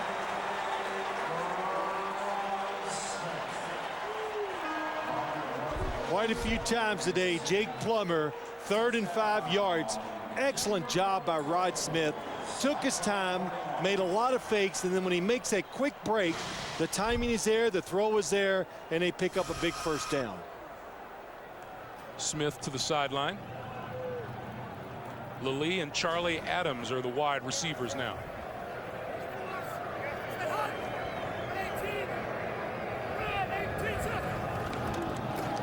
Portis, left side, turns the corner. Looking for the first down marker. He comes up about a yard or so shy of it. Jerome Woods knocked him down. Clinton Portis, without question, is one of the best backs in the National Football League. Look inside, good blocking, nowhere to go. And you know, when you can run with power and you can pick the right spot to go to, and if there's nothing there and you still have speed to get outside, well, you're good and you deserve to make a lot of money. But think about this division. Priest Holmes, Clinton Portis, LaDainian Tomlinson. My gosh, that's a lot of talent. Clinton Portis coming off of a terrific month of November. The carry is to about the 47 or 46 yard line. Portis had about 25 carries a game, averaging 138 yards, 3 touchdowns. These Broncos have lost some tough games, and Mike Shanahan says, look, we've lost some games we shouldn't have lost. He felt that maybe they had given their game away with the loss to the Chicago Bears, their season away. Yeah, well, Shannon Sharp, I think, said it best. So he goes, hey, we're 7-5. You are what your record says. Who cares about all the other stuff? Portis inside the 45 to the 43. Armin. You know, Greg, I was trying to think of a word for Clinton Portis, and I came up with brash. You know, we've seen how he dresses and the car he drives, but he said, you know, that's the way I've been overlooked my whole athletic life. I've had to be that way. I was too small coming out of high school. There were too many running backs at the University of Miami, even being drafted in the 2nd round. He said, I've got this Rocky Mountain-sized chip on my shoulder. He goes, that's what I wake up every day to go out and prove people wrong. I'd have to say he's doing a pretty good job of proving them wrong. Yeah, Armin, it's amazing when he talks to us about he wasn't even the #1 back in college. Or in high school. Well, so now I want to say, what high school did you go to? Here's that play. Quick pass is complete inside the 35, inside the 30. Reuben Drones, first down, Denver. It's a clinic. It is a clinic in the boot passes. It's called a bootleg, naked bootleg, fake one way. Now Drones is going to come across. The quarterback goes the opposite direction of the play action fake, and the receiver is open. It's been Shannon Sharp, Reuben Drones, Rod Smith. They do it many different ways, and today every one of them's worked. You mentioned it earlier, Phil. Here in the second half, this Denver offense has found a rhythm, and the Chiefs have not been able to recover the rhythm that they had in the first half. 11:32 to play, fourth quarter. Broncos lead by 10, and they're driving. Hey, tonight on 60 Minutes, that Abercrombie & Fitch has withdrawn its Christmas catalog as too racy is not the only too racy thing being said about them. Tonight on 60 Minutes, followed by television's most watched new drama, Cold Case, then Emmy winner Tyne Daly and Jamie Gertz star in Undercover Christmas. That's all tonight at 9, 8 Central on CBS.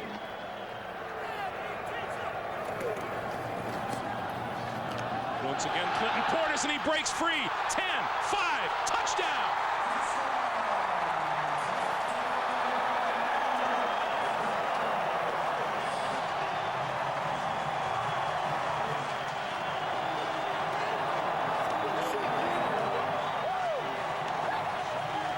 The offensive line makes contact with the defensive line of Kansas City. Watch Clinton Portis.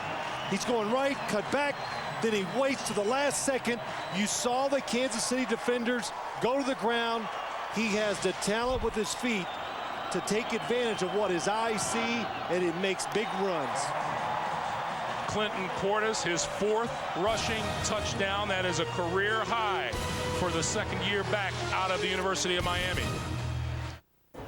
CBS is sponsored by the next Ford F-150, built Ford tough. AT&T Wireless. Reach out on the wireless service America trusts. AT&T Wireless.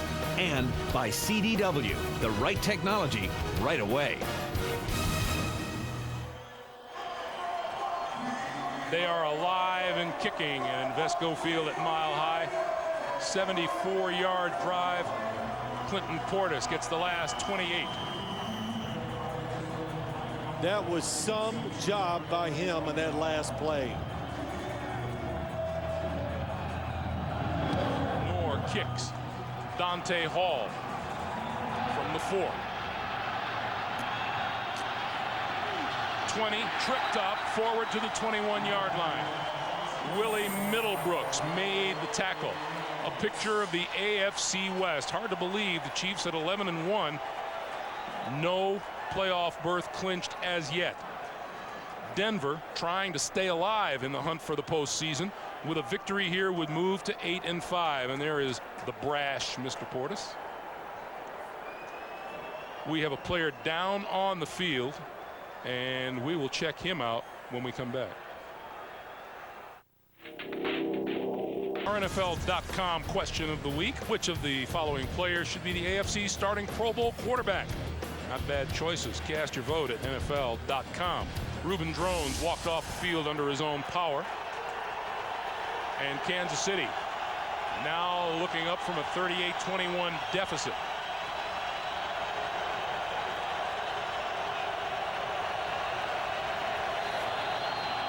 Green throws to Dante Hall, and he's run out of bounds after a gain of about maybe 2 yards. It'll be 2nd and 8. The 38 points on the board for the Broncos are the most that Denver has scored this year. They're the most that Kansas City has allowed this year. Greg, I talked about it earlier. You'd want to eliminate this Denver football team from the playoff race if you're the competition. Good defense, run the football, a quarterback back in rhythm and healthy. They could be dangerous. Pass over the middle. That's grabbed by Gonzalez, and he's wrapped up immediately.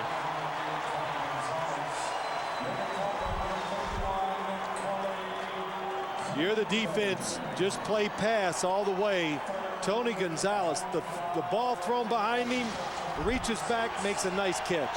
3rd and 5.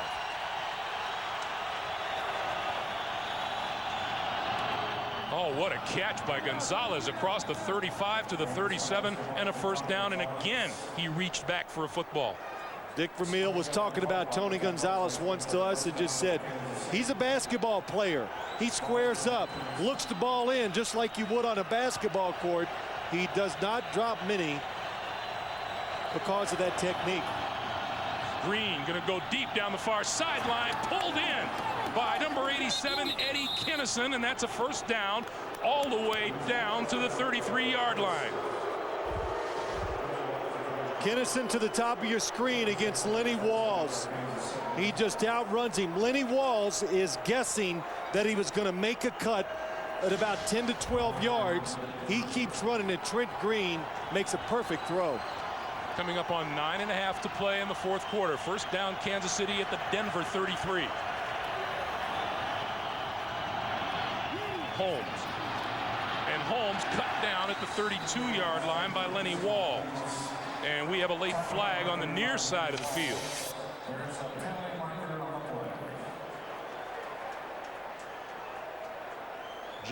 Kinnison making it over to the sideline, grabbing an ankle.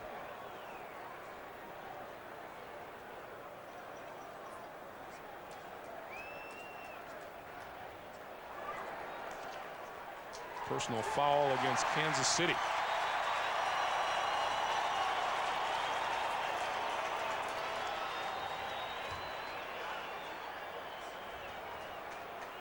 I think Jimmy Spencer was getting tag team on this side of the field. At the conclusion of the play, personal foul, unnecessary roughness, number 80. This penalty happened after the play. Down will count. 2nd down.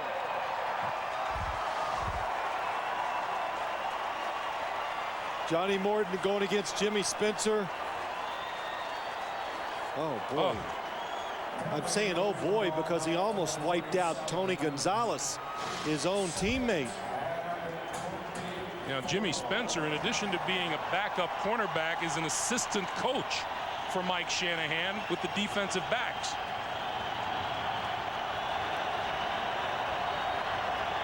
Second and 24. Here comes the blitz. Quick pass. Quick tackle. Morton on the far side, hit by Walls. The Chiefs are down 17. They trailed Green Bay by 17 back in October. Came back to send that game to overtime and won it. Green lost the football. Recovered by a teammate. Bertrand Berry hit him from behind.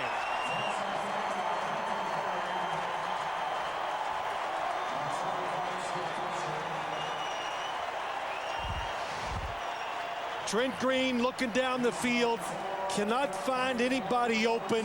The pass protection was good enough, but because he held the football so long, Bertrand Berry gets to him. And here are the Chiefs on 4th and 24.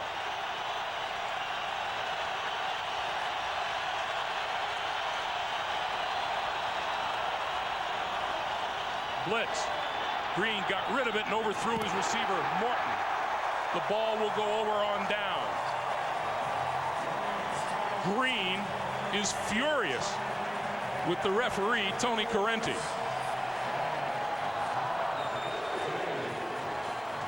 Kelly Herndon was the blitzer. Denver ball when we come back. And CBS is sponsored by Verizon Wireless. We never stop working for you. And by Budweiser. Grab a cold, fresh Budweiser. It's game time. 8:08 to play. Let's go back and take a look at what Trent Green was upset about. Kelly Herndon on the blitz. It looks like he might have hit him in the head just a little bit. Trent Green wanted a, illegal blow to the helmet, face mask, something. Tony Corrente's going, no, he did not. No, no, no. Ball goes over on downs. Denver, their own 42. And Portis again. Portis, 40, 30, on his way to the end zone. Touchdown!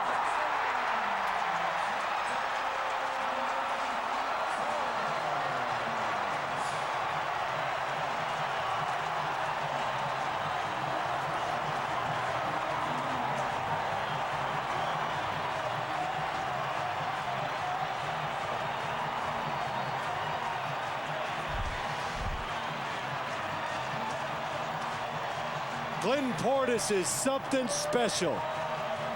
He just has the ability to stop and wait for the hole to come open, and he is so gifted that he can get right back up to full speed immediately. That's what helps him avoid the tackles and another long run. The extra point is good. Clinton Portis, 218 yards and 5 touchdowns. And the Broncos on their way to victory, 45-21. Just watch Tom Nalen, the center, and Ben Hamilton, the left guard, what they do. They get one defensive lineman, then Ben Hamilton gets up on the linebacker, and Tom Nalen drives Ryan Sims 8 yards back, and then Clinton Portis sees it and has the speed to take advantage of it. And Clinton Portis hands the football to Mom. Boy, Mom has had one exciting day.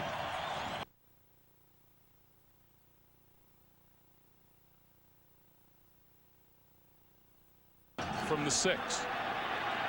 A lot of room on this side. Up the sideline. Penalty markers fly as Hall is out of bounds at about the 45 or 46 yard line.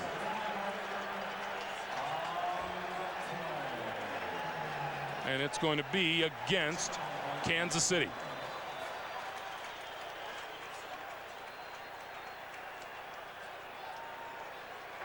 Holding, receiving team, number 60. 10-yard penalty, first down. Let's go to New York and Jim Nance. All right, Greg and Phil, we have a touchdown in the Patriots game. Fiedler is picked by Teddy Bruschi, who runs it in for the only touchdown of the game, 10-0 New England, inside of 5 minutes to go. Let's send it back to you. If the New England Patriots hold on, Miami falls to 8-5. Denver would improve to 8-5 here, and they would take over that second and final playoff spot in the AFC ahead of the Miami Dolphins for the time being. Trent Green out here, complete to Hall, run out of bounds short of the 15-yard line. Jimmy Spencer made that play.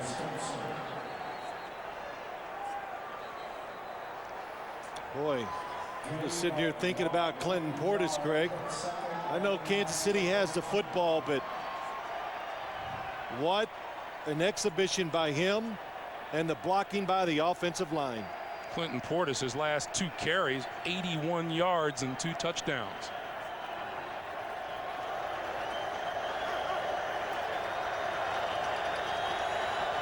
Second and 9. Down the middle. That's complete across the 35. Hall still on his feet and now down at about the 39-yard line. For those of you expecting to see 60 minutes, you're watching the NFL on CBS. Our game between the Kansas City Chiefs and the Denver Broncos. Greg Gumbel with Phil Simms and Armin Katayan. The Broncos lead the Chiefs 45-21. 60 minutes will be seen in its entirety immediately following this game, except on the West Coast. Green down the middle, complete. Inside the 45 to the 40 goes Mark Boerichter, and that'll be another Kansas City first down. 7 minutes to play in the fourth quarter. You know what? Maybe this game by the Denver Broncos, the way they've done it, because I believe now I could say safely they're going to win this football game. that it will get the town and get everybody excited again about the Broncos. This is Derek Blaylock, and Blaylock to the 30-yard line, and that looks like another first down. Don't you get the feeling, Greg?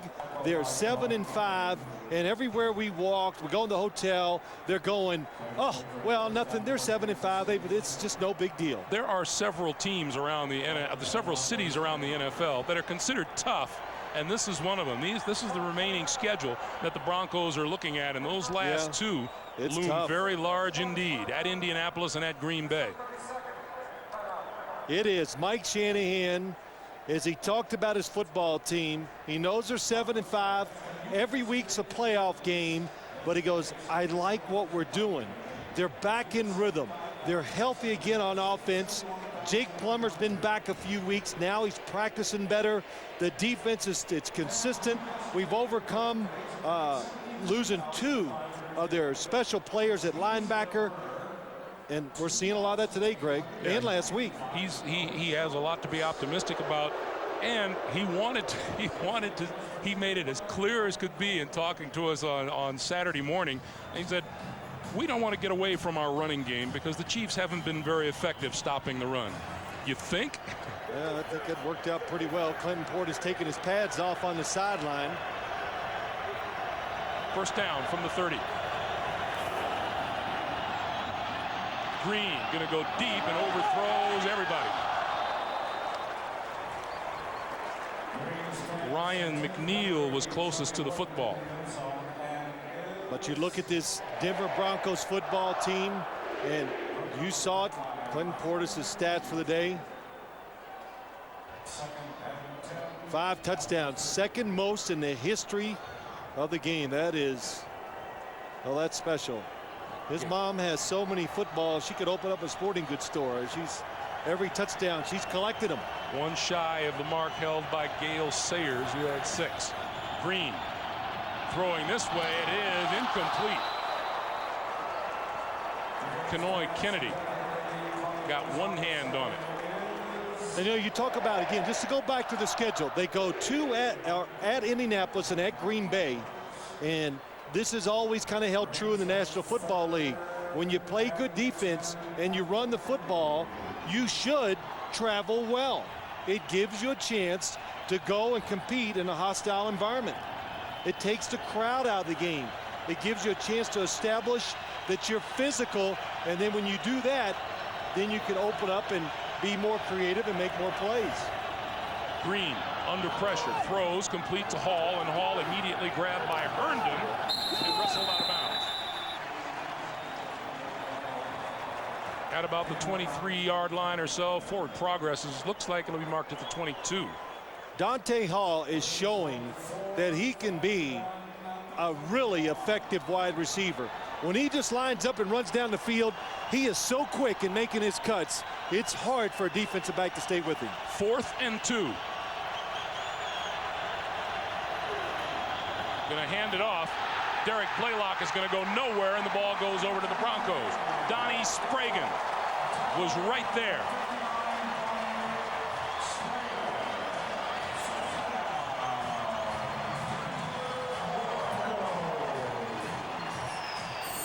When all is said and done, they'll be talking about Clinton Portis tomorrow and his 5 touchdowns. He began in the daylight. As things got darker, the picture got a little bit darker for the Kansas City Chiefs. They just couldn't stop 26.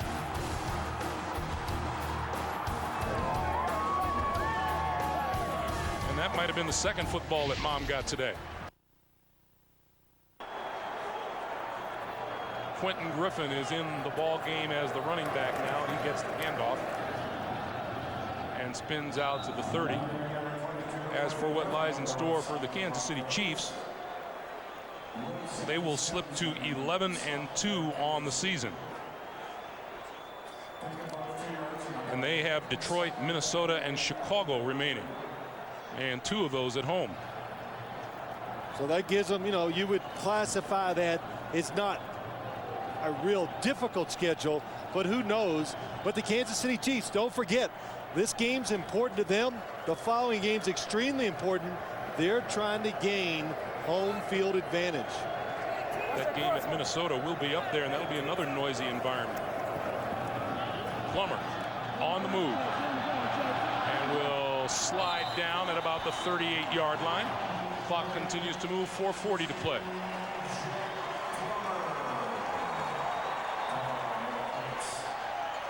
Boy, just everything works together in football. It is the ultimate team sport. Run the football well, your quarterback can move around and make plays running and passing. Run it well, it helps your defense stay off the field, and then when they get on, once the Denver defense settled down, they played extremely well in the second half. Denver has ground out 262 yards on the ground today.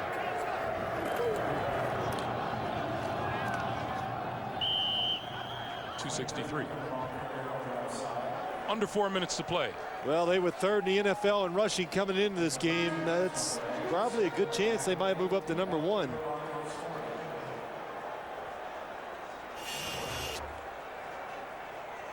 Pretty interesting that Kansas City has been garnering all of the glory out of the AFC West, and then people are going to wake up in the morning and see that the Denver Broncos right now would qualify for a postseason berth.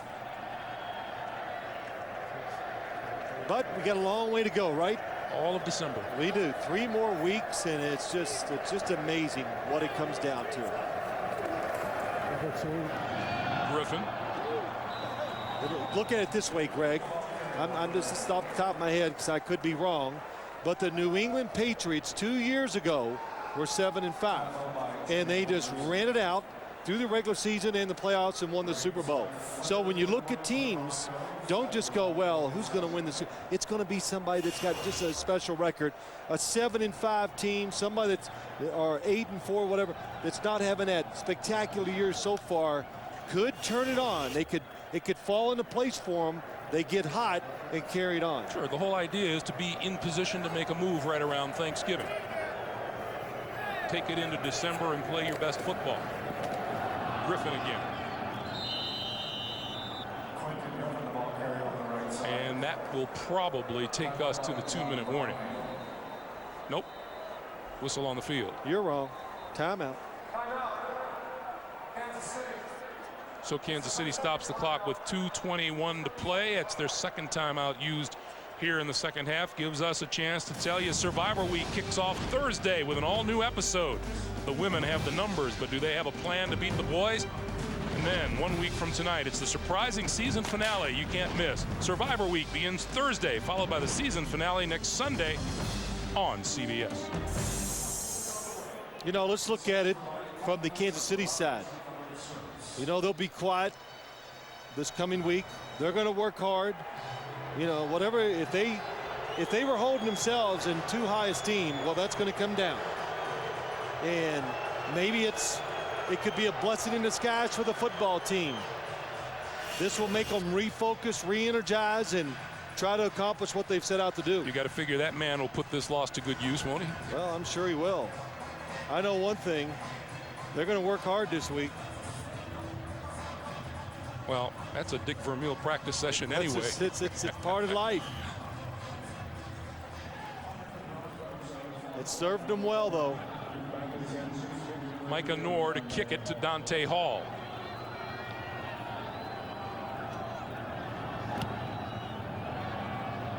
Short and out of bounds.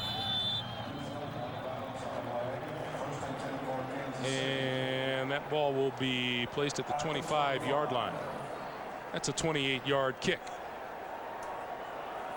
You know, I think a couple weeks ago we were all looking around trying to decide what's going to happen to this, who's going to be where, and I think we all just took for granted that, or we thought, not taking for granted, Kansas City was going to be the #1 seed. They were going to get the buys. Now, if New England hangs on, they will be tied record-wise with the Kansas City Chiefs. Indianapolis with an impressive win today. And they're 1 game behind them. Green throws Dante Hall out here and out of bounds across the 35 to the 37-yard line. Tennessee Titans have shown a little slippage. We were talking about them earlier and said they really haven't played their best football in the last several weeks. Oh, their last 4 games, I think they've been absolutely subpar. Monday night against the Jets, today against the Atlanta Falcons, the Jacksonville Jaguars at home a few weeks before that. They have basically struggled in every one of them. Quick pass over the middle, and that's complete to Gonzalez, and Gonzalez has a first down out to midfield, and that'll take us to the 2-minute warning. Invesco Field at Mile High has been a happy place for the Denver faithful. 45-21 Broncos.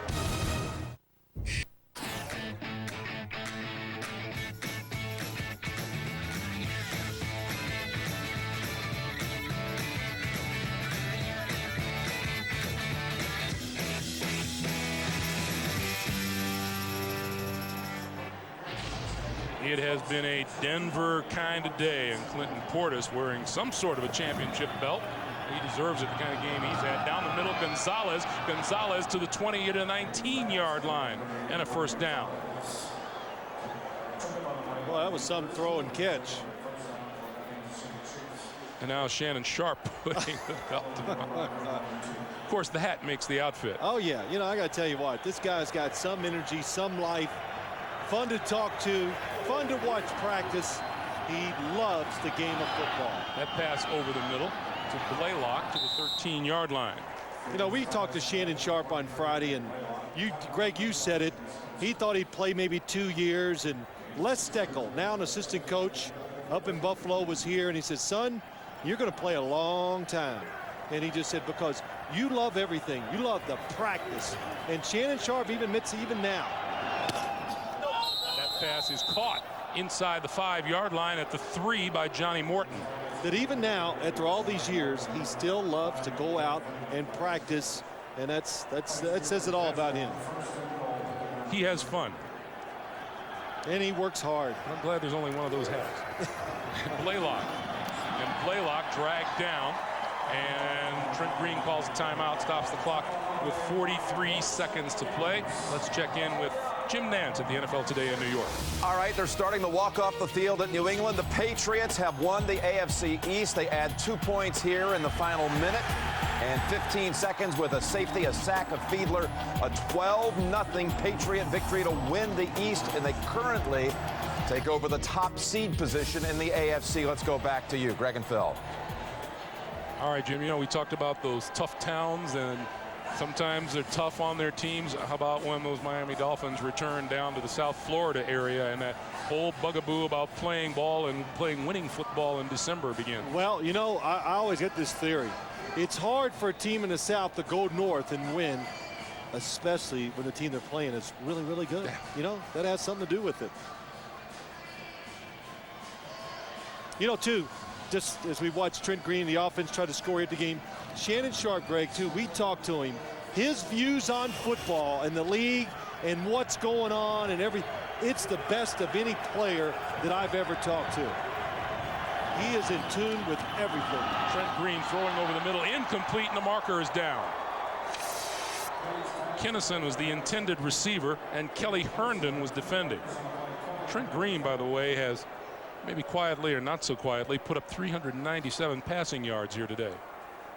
He is throwing the ball extremely well. You can just tell, I can always tell, because it comes out of the quarterback's hands real clean, and he's throwing nothing but perfect spirals. Pass interference, defense, number 31. The penalty occurred at the 1-yard line, and that's where the ball will be placed. Automatic first down. Well, Kelly Herndon had a handful of Eddie Kennison. So from the 1-yard line, it'll be first and goal with 40 seconds on the clock. The announcement being made that Donald Willis, number 60, a reserve lineman, is an eligible receiver. Blaylock in the backfield. Blaylock gets the handoff and looks for the goal line, and he has not gotten there yet. There is no touchdown signal. Clock continues to click. 30 seconds. Second and goal. The officials have to wait. They got to go in and make sure the running back still has the football and where he is at. That's why it takes so long for the call for the touchdown or whether he's short. 11 seconds to play. Green still with the football, gonna run it and scores the touchdown. Trent Green, his second rushing touchdown of the season, comes with 2 seconds remaining on the clock. Well, Greg, you talked about it. Trent Green, he's really played well today. They did a couple things on offense they accomplished. Of course, they scored points. They moved the football. They got the wide receivers back in their passing game. They threw it down the field and were successful. And the Chiefs will go for the 2-point conversion here. Blaylock, the lone back behind Green. And we get a whistle.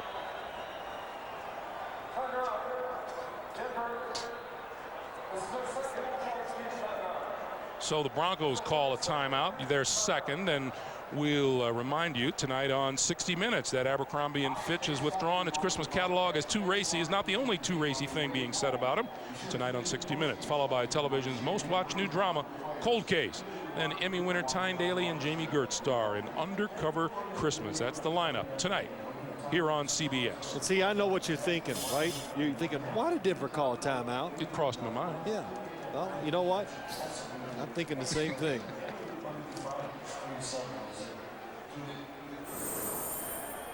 So here is the AFC playoff picture with a New England win and a Kansas City loss, and New England, with tiebreakers involved, move ahead of Kansas City and become the top seed in the AFC. All kinds of movement, all kinds of flags. Tony Gonzalez jumped. False start. Offense, number 88. 5-yard penalty. Will retry. You know, Greg, you showed that playoff picture. You talk about it. New England is right now almost impossible to score points against when they're up at home. They have been terrific. So that's going to, you talk about wanting home field advantage. I can't even think. I'm thinking of the scores. They're throwing shutouts at teams who come up to visit Foxborough. They shut out the Cowboys up there. So this is a 2-point conversion from the 7.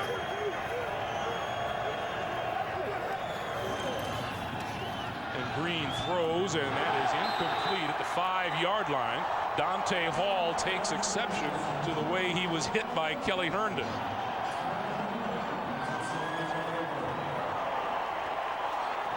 You know, these Denver Broncos came in with a chip on their shoulder because I know you said who had the most points at the end of the first time they met, but the Broncos felt they outplayed the Kansas City Chiefs in every aspect of that game. Well, they ought to keep that chip on their shoulders for the last 3 games of the season. It served them well today. It's hard to do, though, in the National Football League to have great emotion and intensity every single week, and everybody goes, oh, come on, that's what they're paid to do. No, I know they are, but it's to be over the top.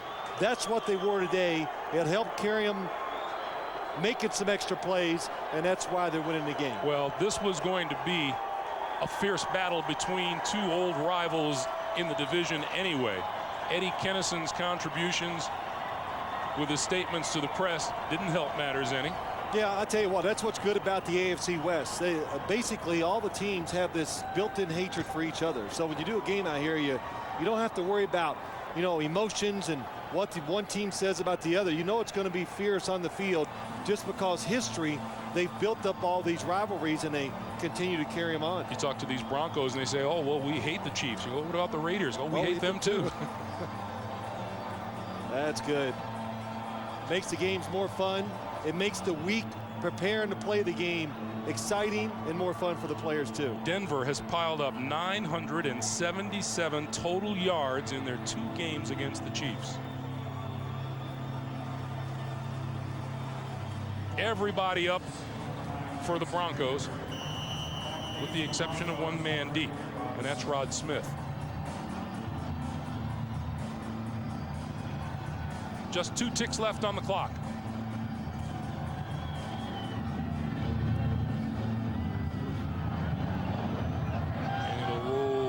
The end zone and out, and we'll get 1 more snap before this game comes to a close.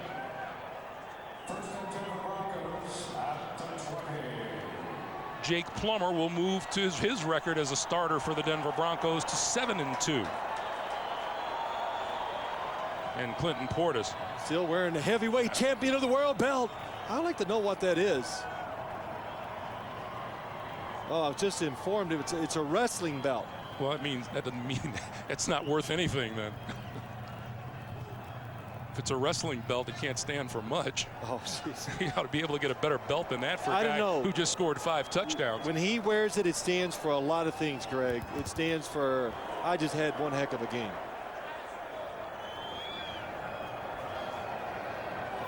Plummer takes a snap, and that'll do it.